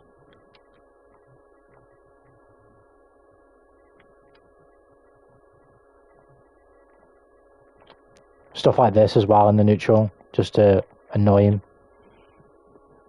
It's frustrating to say 100%, yeah. Forward slashes were best for me, yeah, I'd imagine so.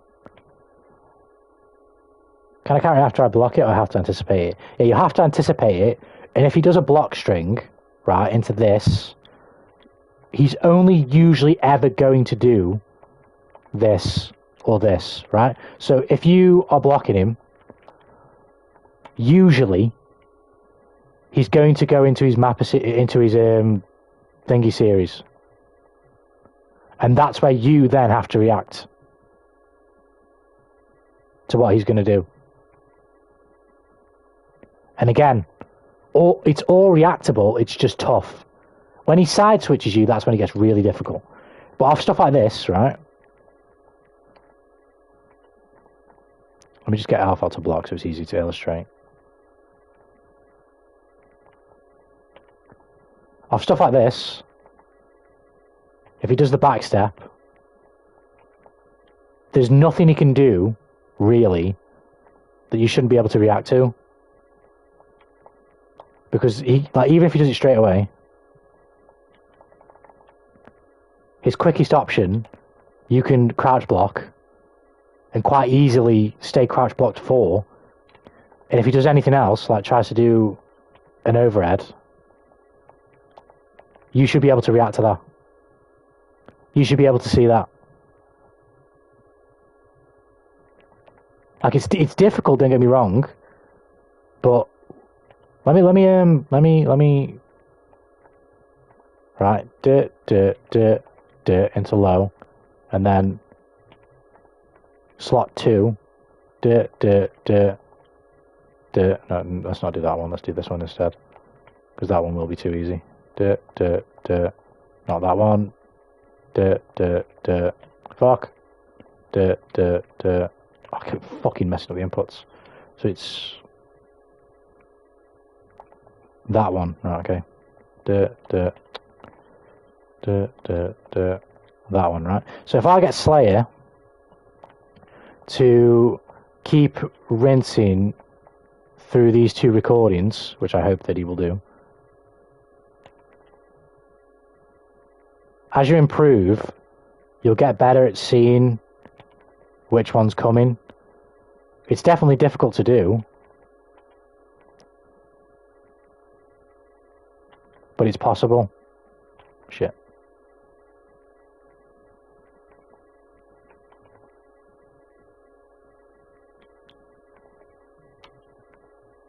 You stop fucking crossing me up.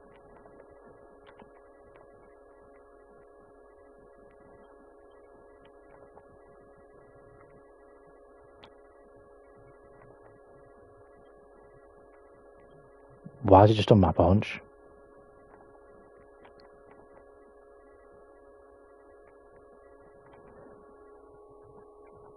So I have to guess. What if you tiny step into low overhead? Or that doesn't matter. Yeah, you got to be able to react to that. You sit low and you wait for the overhead. This one's tough because they're both similar speeds, I think. So that makes it actually harder to block than I thought. But it is possible. But this is definitely easy to deal with. This is not as good as it looks.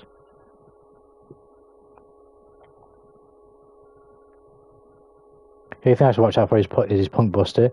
In general, like I say, you just need to sit low and wait for him to do something and then counter him. Where that gets difficult is here, because he can be really fast and cross you up. And the jump one actually does become quite scary when he crosses you up, because it can double cross you. So he can like cross you and then cross you again, which makes it difficult. But again, if he double crosses you, you should still be able to react to the fact that he's done this and just block him and just try and block the cross up. It's difficult, but it's doable.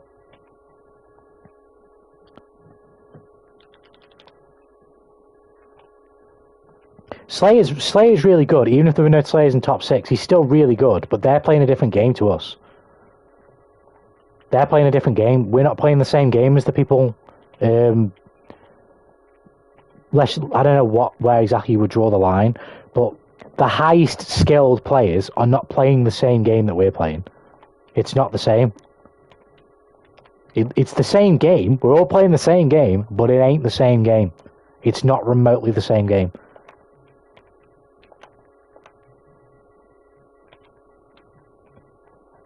Like, for example, assuming there was an Alpha player in top 64 or whatever, right? That Alpha player has got a punish for every single one of these in multiple contexts, in multiple situations, for multiple things. Be it a good knockdown and good Oki, wall splat, a safe jump, whatever.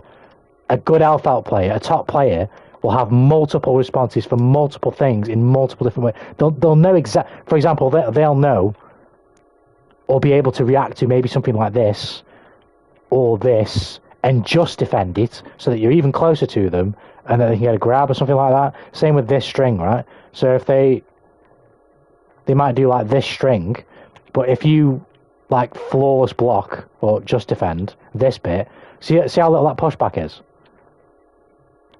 So let's say I had Slayer do no, let's do the other one, right? Keep fucking it up.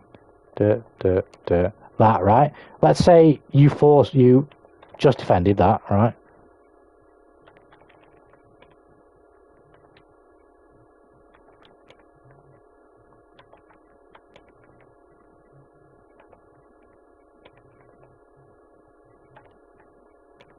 Let's have him do something at the end to see if it will make a difference.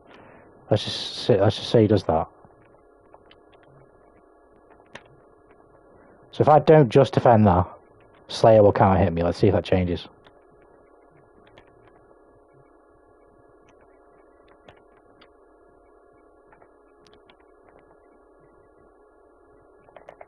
So I can grab him anyway. Can I do that off like literally anything?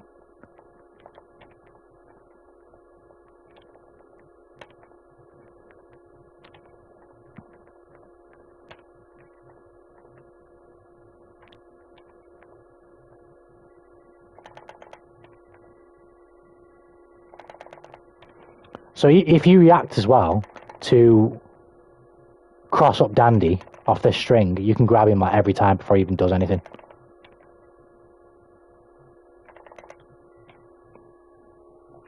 Sorry for the postage rant. You don't gotta apologise. But should I really practice on the lab for hours to be even decent? I've had this conversation many times on stream before, and I'm surprised I still haven't made a video about it, but to be frank, no. Up until I started, sometime after I started streaming this game, 30, 40 streams, I had never really labbed. All I'd really done when a new character comes out is feel out all the buttons.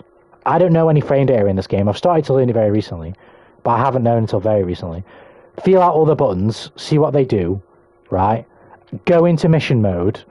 There's a challenge on like the 5th level where it shows you a wall break combo. Do the combo and see how the buttons work on hit. Like what buttons launch, what buttons keep people in the air, what button is the hard, what's the special for the hard knockdown, all that type of stuff, right? Learn that and then just go online and then just play. And adjust from there, right? But sometime into when I started streaming, some of the dudes in the chat who hang around sometimes told me to play mission mode and actually learn the game. I didn't play all of it, but I played a bit of it. And like, there's a lot of helpful stuff in there that will help you improve at the game just by knowing it. In terms of labbing, though, the way you should lab, because you should lab, period, if you want to improve, but this is the most healthy way, at least I believe, to do it, right? So you just play online, and you just play the game with your character, right? And when you play against someone who does something that you don't understand with a character, after you play them, you go into training mode, and you figure out what it was, or just a little bit of counter. Doesn't have to be completely solve it, but just a little bit of counterplay, and then you go back online. If they do 10 things that you don't understand, you just choose one, and you just slowly keep racking up the things that you understand about that character and what you can do. Because if you just, some people can, maybe you can, Lapil, I don't know. It's up to you really as a person, but some people can just sit in the lab for hours and just test things without playing online because they just enjoy it, right? But I'm not like that personally. I can do it a bit because I do like fighting games in that sense. Like I do like labbing and trying things, but eventually I just want to get online, right? So all you do really is just play the game, and when you play against a character and they do something that you just straight up don't understand, go in training mode, replicate it, figure it out, go back online.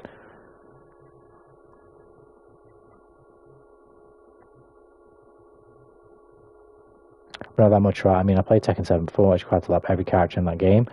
In general, in fighting games, right, you don't need to lab as much as you think you might to just get to the point where you can be decent playing online and have fun, win some, lose some. If you want to compete, you need to be labbing every character fucking thoroughly. But I don't have strong matchup knowledge for every character in this game at all. I have what I've experienced in the game, and some characters I have labbed, and some characters I do understand more because I play them a lot.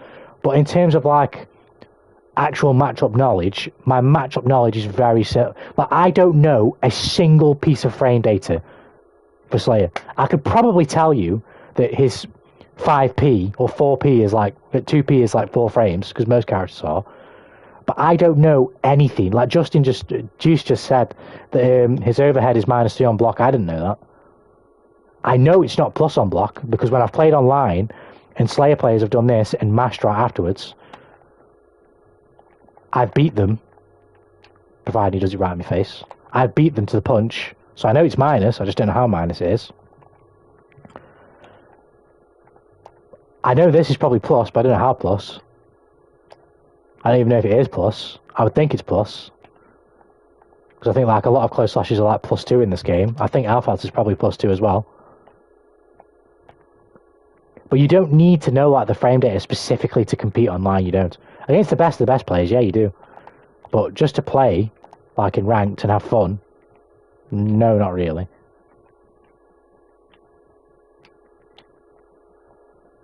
Like, the main thing, and I've spoken about this before as well, is like,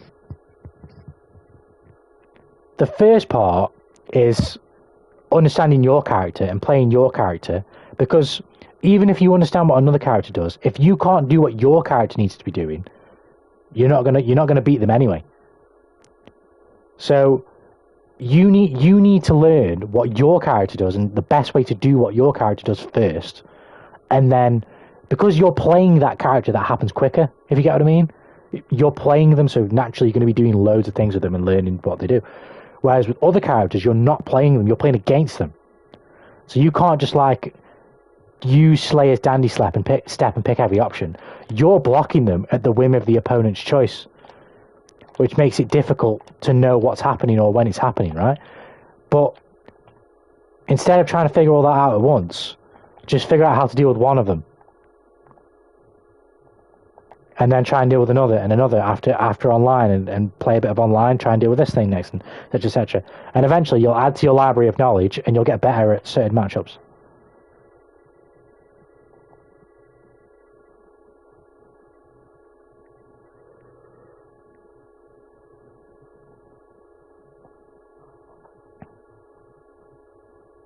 Most people do not lab, period. I get it though, honestly. Like, if you're competing, you should lab. Otherwise, you should lab probably the bare, well, as much as you enjoy doing it, obviously. But you should hop in the lab to learn things, but not really like proper labbing. Like, the way pros lab are different. Like, we might lab how to deal with this or that, right? But what pros are probably labbing is not just how I deal with it, but how can I actually like change the way I interact with it? Are there ways, situations I can backdash in certain situations? Can I poke and do this? Can I do whatever? What happens if I instant block it? Does that give me a different type of punish? Can I do this? Can I do that? They're doing like different things. Can I like BRC upwards and fucking poke him in the air? That they're labbing like in a completely different structure to us. But we don't need to do that. You don't need to do that. Yeah, 100% actually. Just learn the matchups. And even then, you don't have to do it all at once. Just a bit at a time. The controversial takes, Tekken needs to remove moves to make it easier. This will be the last one before I go to bed. Right? I'm just hanging around, but no worries. I would say no. Like, no.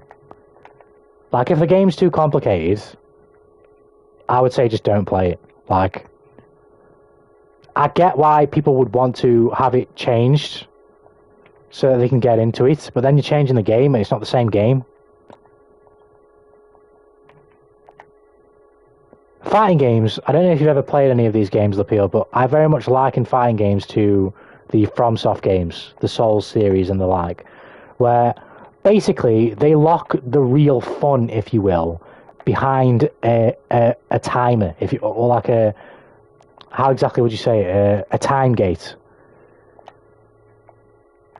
Because you can't just buy Elden Ring or buy Dark Souls 1 and just be like as good at the game as you possibly can be.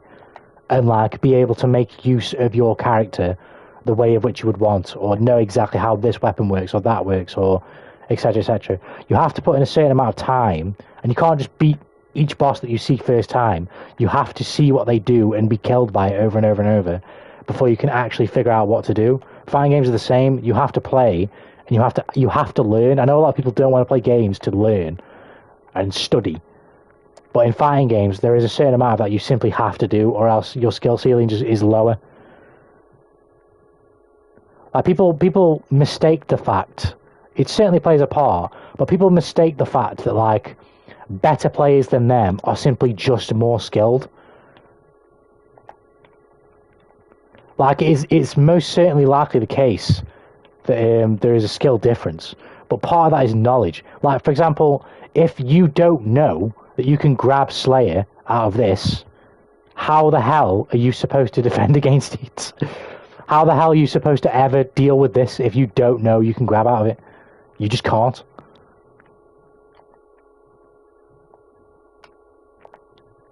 Pros just built different. Why they have different opinions than the rest of us? I like how he's still going. Indeed, I am. Pros are the same options of casuals, 100%.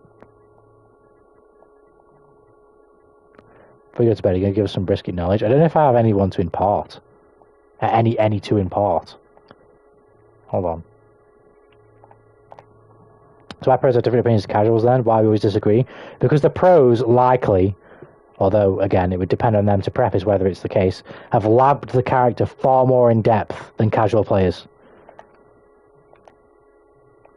The pros are basing things about... The pros are deciding how good a character is based on things that they've actually tested, not just how it feels.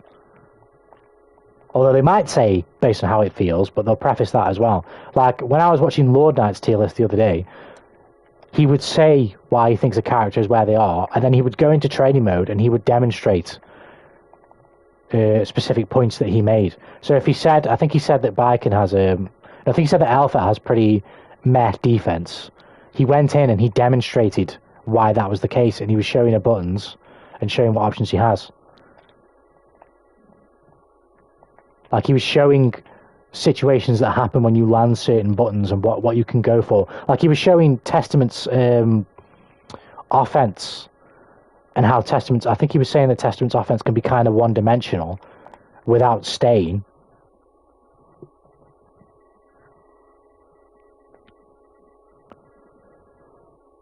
Because you can only really do this into this, or into your classic block string, which is easily blockable, or this into this, or this into this, or this into this, which I think is a frame gap and you can grab, or like this into this, which can catch people backdashing, but they can poke out of that, so it's kind of gimmicky. Like, these are things he's actually tested to see, and these are a bit more easy to tell, but you only know this if you actually test this stuff. Anyone can be a pro, but not everyone is a pro. As someone who is broken, surely will not have the resources to get control of the hitbox, fight sticks, etc. to compete 100%. Travel to locals and do stuff 100%. It costs a lot of money, man. The reason why I was never a pro is because I was broken, went to jail. That's sad to hear, man. But like you say, sometimes it's tough for people to even have the chance because things get in the way. That's what I don't get for years now. Why learn a lab for hours if the character will change for a few months anyway with a balance patch? Just really, it's just because it's fun. It's just because it's fun. Like, in general, like, balance patches seldom change a character so significantly that they are literally completely different to the way that you play them. For example, Testament is by far my most played character. I basically play Testament exactly the same. Well, not exactly the same, but I play... if you watch my Testament gameplay from today's stream, and you went back to the earliest possible stream where I was playing Testament, there would not be that much of an identifiable difference. You would be able to tell that the succubus stays on the screen when I teleport, and that this goes full screen now, when it didn't before. But that doesn't really change too much about how I play the character. Like, it's still kind of the same. A lot of the setups are the same. A lot of the throw pressure is the same. I've got a new safe jump now, but a lot of the stuff that I was doing is the same. I just have new stuff on top of that.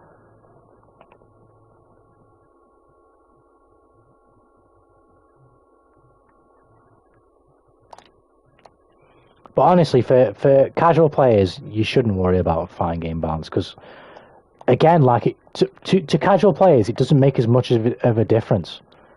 Because, like, you can't critique the balance of something that you don't have a full understanding of, otherwise everybody's going to get nerfed. Like, for example, Testament in lower floors, I guarantee you, is going to be an absolute fucking nightmare. So is Axel low. Axel's a nightmare in the Celestial anyway. But this character is a fucking nightmare for people who don't know how to deal with them, because how the fuck are you supposed to get near them? The normals are so big. Casual players are just going to, like, mash and, like, run full screen, and they're not going to be able to stop Testament from doing what they're doing. And they're going to feel absolutely busted. Yeah, it's universally agreed up until this patch. We don't know how things are going to shake up until after. But it's been universally agreed that Testament is, like, bottom 5 character. But people on lower floors will completely disagree with that.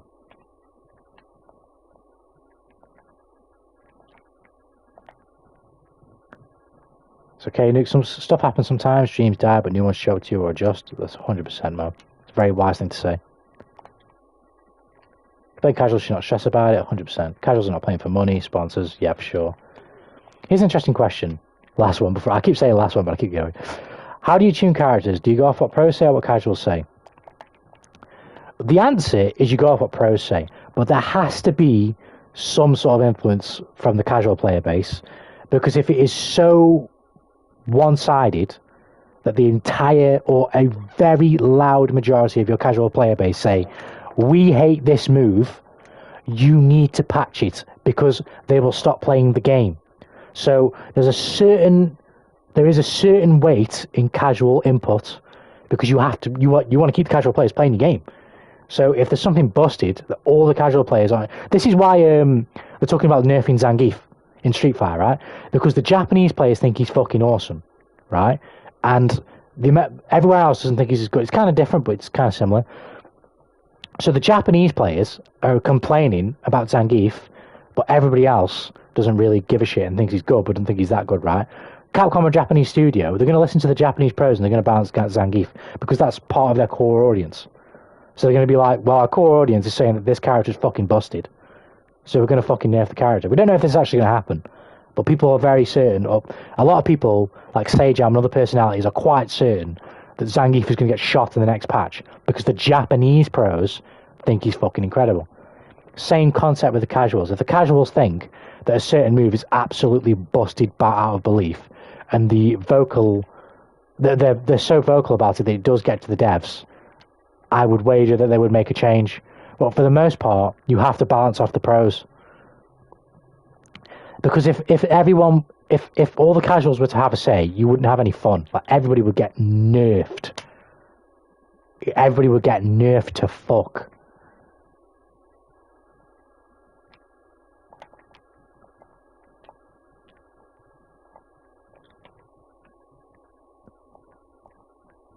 Pros like casual people should not exist in the FGC, which is a dumb take. Anyone who feels like that is just dumb. That's just a stupid thing. I just wonder who developers should listen to balance pros or casuals, the majority. That's why I asked who developers should listen to. It's not pro players, buys merchandise and costumes of DLC. To be fair, it's unfair to say that, because some pros definitely do. Well, probably all pros do, to be honest. But they're fans just like us, for the most part. Well, they just are, but if you listen to the casuals for balancing, you would have a bad game, and you would have a game that's just as broken as any pros could possibly influence. I say bad game because casual players have got just like me, no concept on what it really means to create and balance a character of a certain archetype and make it so that they can actually fulfill that archetype without making them broken in other ways.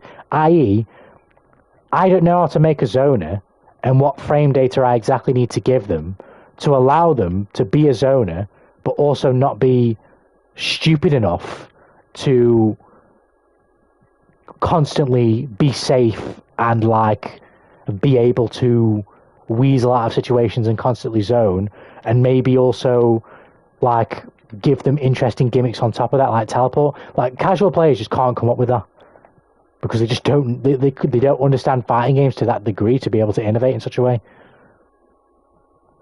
You should listen to the money. That's why Bridget has so much merch. They do testing and pulse to fix server orbits. Casino, look at Tekken. Tekken listens to pros. Game still broke. Yeah, you can't really just go entirely off the pros because then the casuals leave the game. If you just go off what casuals say, then every character gets nerfed to change heart. Exactly.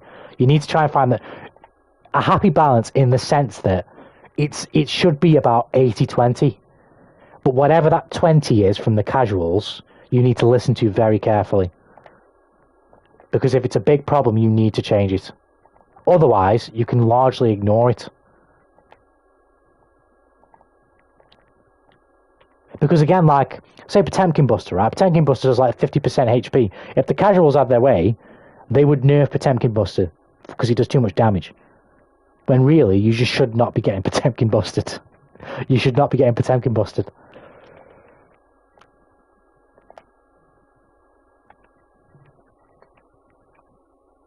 If casuals had their way, there would literally be no left-right mix in the game. If casuals had their way, Milia Rage would not exist. Neither would Chip, because casuals, and this is why they're hard to play against in general, right? Chip and Milia put you in situations where you either have to make hard to blockable guesses where you can react to the mix, but it's hard, or straight up situations where the mix is unreactable, right? And you have to block left, right. That's if you know that the situation that you are in is a left, right. It's hard to explain this without, like, understanding that you don't know. Like, it's like the classic thing of, like, not knowing that you don't know, if you get what I mean. Like, it's one thing blocking Amelia left, right, yeah, and knowing that you have to block her left, right, but how do you, there are some situations where you don't know that the Amelia player can actually get left, right, where she can space this in a way where she can't cross you up, but you can't tell whether she really can't cross you up, at least in a way that it's not reactable. How do you explain to a casual player that a mix is blockable when they don't even know what the mix is? If you get what I mean?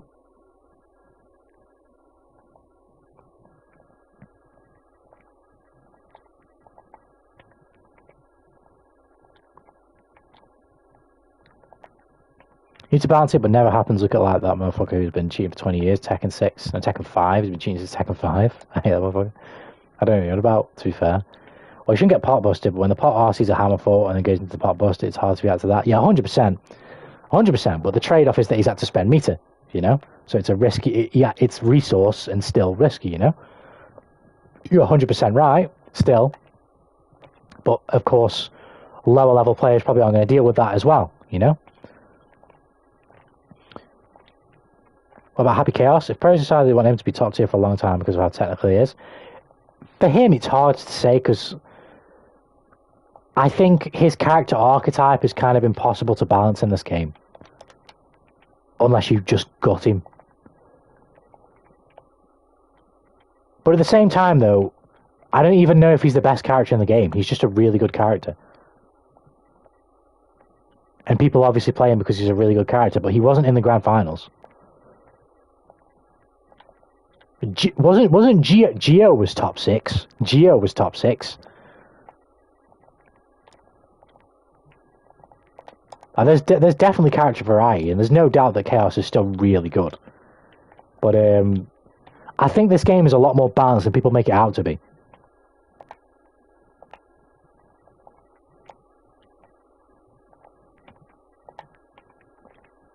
There are a lot of good characters in this game. Like, if you look at the roster now, if you're gonna have, like, let's call it S tier, right? If you're gonna put characters in S tier, you've probably got 1, 2, 3, 4, 5,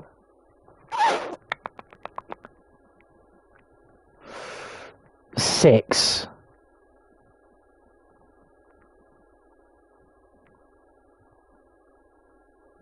Maybe even 7 in S tier. And if you're going to do A tier, you've got like, well, 8 maybe if you put her in there. She's kind of debatable though, I think. If you've got 80, you've got 1, 2, 3, 4, 5, 6, 7, 8. I won't include the patch. 9, 10. Mind you, he should be in S as well. But point is, you can't look at a single character on this roster and actually look at a weak character. All of them are strong. It's just that some are stronger than others. Characters that have a super high skill floor and ceiling are almost impossible to balance. Exactly. Because the thing of which takes a high skill ceiling for, you need to make it potent. You can't have something that takes a high skill ceiling but is weak. You can't do that, otherwise it's worthless. Running from TF2 has the same issue. Titanfall 2. So why make a character hard to balance? That's a serious question. Because that's where part of the fun comes in. Like, you need to innovate. If you just make simple characters, eventually you just get boring. You just get a boring game. Like, if you don't try and innovate and make a character that's difficult to balance, you never get a character like Asuka, which is like one of the most unique characters in any fighting game ever. Like, there's no question that Chaos's gimmick is a unique gimmick. It's a frustrating gimmick, but it's a unique gimmick. But if you just give up on balancing or making difficult to balance characters, you don't get stuff like this, which would just suck. Eventually, you would just get like all the most mundane, simple strike throw characters. You get Ryu, you get 30 Ryus, you get like 15 Ryus on launch. Every character has a projectile. They can fire slow, medium, fast. Every character has a DP. Every character has the same frame poke, same frame this, same frame. It would just be boring. It's the individuality that makes fighting games fun. I can see the case being made from watching a competitive tournament that seeing the same character show up is frustrating. But that's kind of an impossible problem because, again, like, competitors have no incentive to use characters that aren't going to win them the prize. Why would you use a character that would give you less of a chance, by your belief, to win money for playing a fighting game? You would almost certainly always use the character that would make your chances the highest. That would just make sense in any context.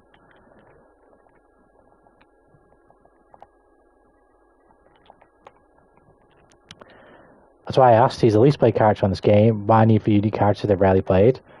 I wouldn't say there's a need for anything, but there's a want to innovate. Like, he might be the least played player, but that doesn't invalidate the players who play him. Like, he still has people who play him. So people, you know, who enjoy characters like this, complicated characters, should still get characters like that. Just as people who like more simple characters should get characters like that, or people who like zoners should get zoners, and people who like grapplers should get grapplers. It all contributes to a unique experience.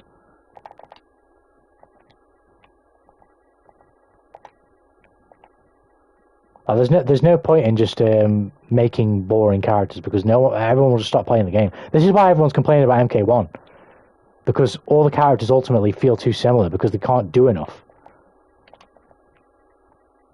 People want characters to be able to do more things and have more freedom of expression. And I think the best games allow for that. A la this game, Street Fighter, Tekken, Grand Blue, the characters can do like a shitload of things.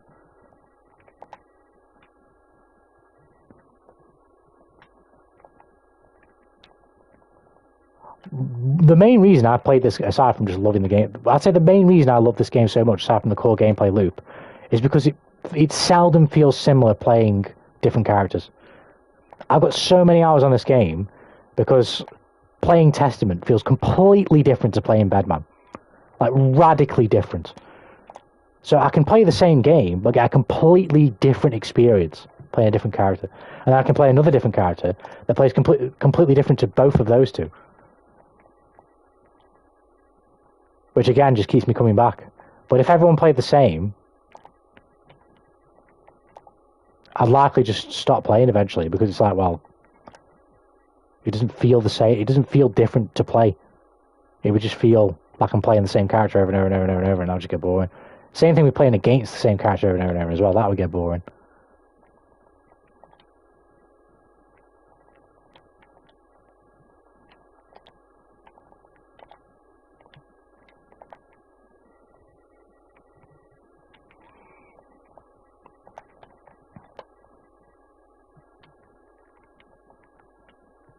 When he's asking so bad, I always say I'll pick him up, but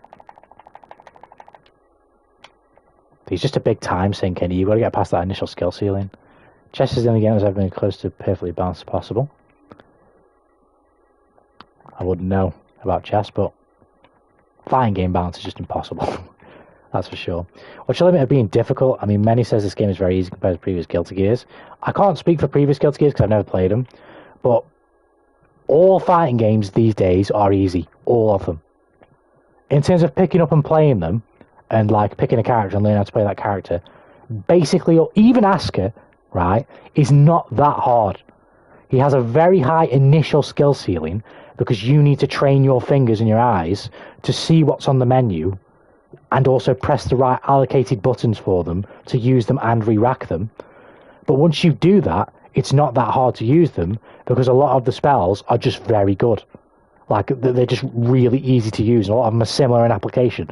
Like, you're going to be using the 3 cubes the same way, pretty much, that you're going to be using the 1 blue cube. Like, a lot of the applications are similar. So, like, it's not... Once you learn how to play him, actually using him as a character is not that difficult. Playing against other people is hard in everything ever. So that part is hard. But in terms of learning how to play Asuka, he's probably got the highest skill ceiling of every character in the game. But even then, his skill ceiling is not that high. And then as for everyone else, these characters are incredibly easy to pick up and play. It's harder to master them, of course, as it's hard to learn matchups and acquire all the knowledge. But doing basic combos in this game and fundamentally learning and understanding your character is very simple and very easy. It is not difficult. And it's not in any fighting game in the modern day. Tekken is easy to understand. Street Fighter is easy to understand. Grand Blue, Mortal Kombat, they're all easy to understand. Mastery is a completely different thing, or vast improvement is a completely different thing. But conceptually, picking a character and using them for what they do, for the most part, is quite easy. They're not difficult. It's the execution of the thing of which you're learning that's difficult. The cheating chess too, god damn. I see what's on Tanuki's menu, huh?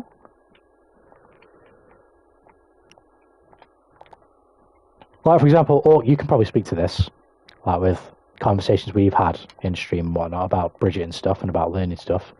You can probably quite easily understand the concept of like how to use the yo-yo once it's been shown to you, and like jailing into it so that you can make people block the 50-50 mix. You can probably understand. From me explaining it to you, it seemed apparent to me that you understood the concept of doing it. It's the execution of doing it on the fly. Where should I be doing it? Why should I be doing it? Can I do it in this way against this character? When I do it against this character, they do this thing and they hit me. So where should I be doing it? Those type of things, you know. You can understand the principle of how to use it. The difficulty is using it when it's necessary or when it's needed, and being comfortable using it without really thinking. If you get what I mean. That's where it's difficult. But conceptually, it's a thing that you do an input for. You put it on the screen and it comes back to you in 2 seconds. So its application is very simple. See, when the difficulty of all the games come back, I don't really have a horse in the race. I don't mind. As long as I have fun, I don't care if it's easy or not. Because at the end of the day, I'm not competing, and I'm pretty shit myself. I've not achieved anything in fighting games, so I don't really care if they're difficult or not. As long as I enjoy the game, I'll play it. If it's difficult, I'll learn. If it's not, I'll just play regardless. I don't mind.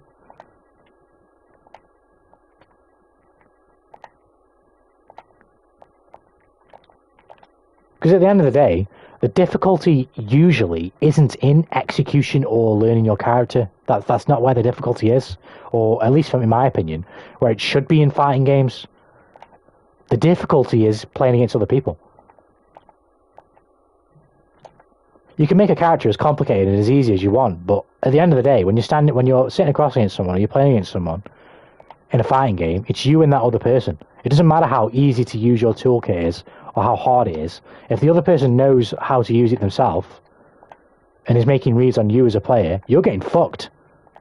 It don't matter. You're getting fucked.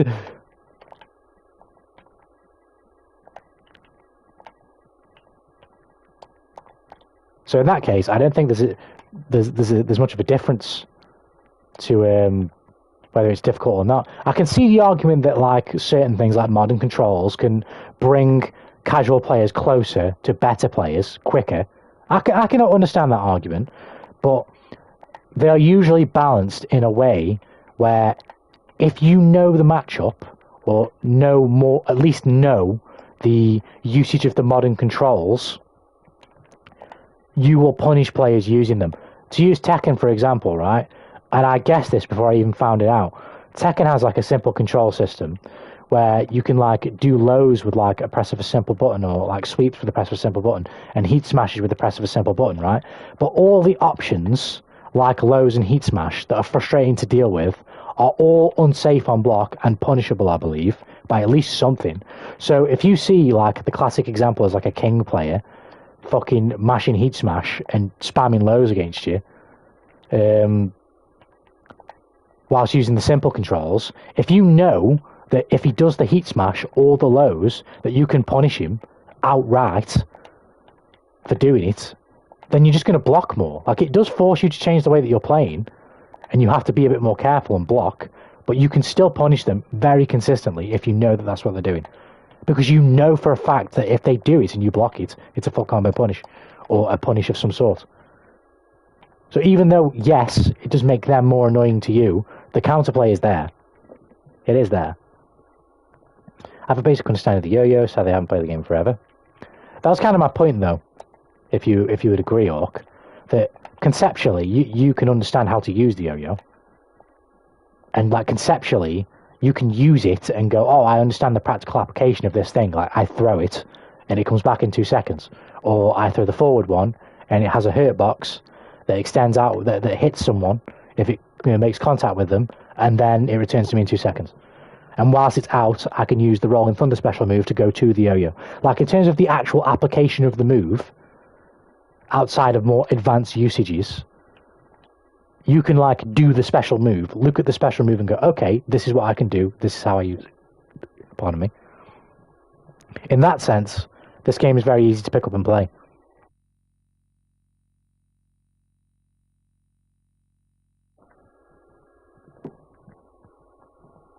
That's the reason I made the topic. I don't want Pretzel Motion to come back. I played KOF, what's that, 13 on PS5. I quit after an hour. I 100% agree with you. Again, if it was in a game that I liked, I would just do it. I would just do it. But I am on the for Pretzel Motion specifically, I would just be like, yeah, I don't care. I would rather they don't come back. Play KOF since '94. Game is so damn hard. If you Grand Fantasy vs Rising modern and traditional controls have the same property. In an ideal world, no. But I will say Granblue has got like a really, not quite as weird as Street Fighter 6, but it's got a weird ass input system where sometimes inputs just don't get fucking read properly, and it's mad annoying. So this is usually like in the middle of a combo. So they can actually be really useful to making sure you don't get drops. So I like them in that sense. But Granblue, the way it works, I believe, for the most part, the scaling for simple controls, for special moves, kicks in very early. So if you do a simple input special move, after like 1 or 2 hits, it scales the damage exactly the same as it would with a regular input, I believe. It's been a while, actually. I might be misremembering exactly how it works. But basically, the scaling kicks in quick. It might even be even quicker than normal. Like, for example, if you did like 1 button into special, and you did 1 button into special normally, and then you did it with the modern controls, you would do less damage, right? But further into a combo, it doesn't matter. So I can kind of appreciate that because you get less drops. But at the same time, it's like, in Granblue, if you were to change the input motions to the traditional input motions, they're not really that much harder, if hard at all. It's just down forward. At most, it's a zigzag. They wouldn't change to, like, particularly difficult inputs. I guess the only place it's really a problem is for DPs. Street Fighter has the same problem. Like, with modern controls being able to DP with 1 button, it takes away the skill of reaction timing because the input is easier to do. So you can react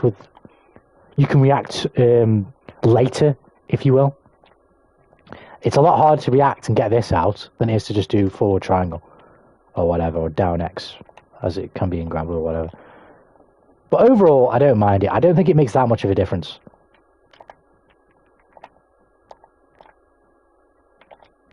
Anyways, I've done enough waffling.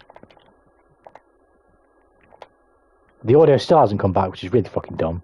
But yeah, I've done enough waffling. I'll stream again tomorrow. I'll probably play this, seeing as the new patch is out, when I get into it and feel it out, but we'll see. Might play 2 games. But we'll see, actually, because I'm going to spend all day tomorrow fucking re-recording the Girls Band Cry video. And re-uploading it and seeing where that goes. So we'll see. But yeah. In the meantime, you guys just have a good night. Good day, whatever time it is for you. And I will see you guys in the next one. Peace!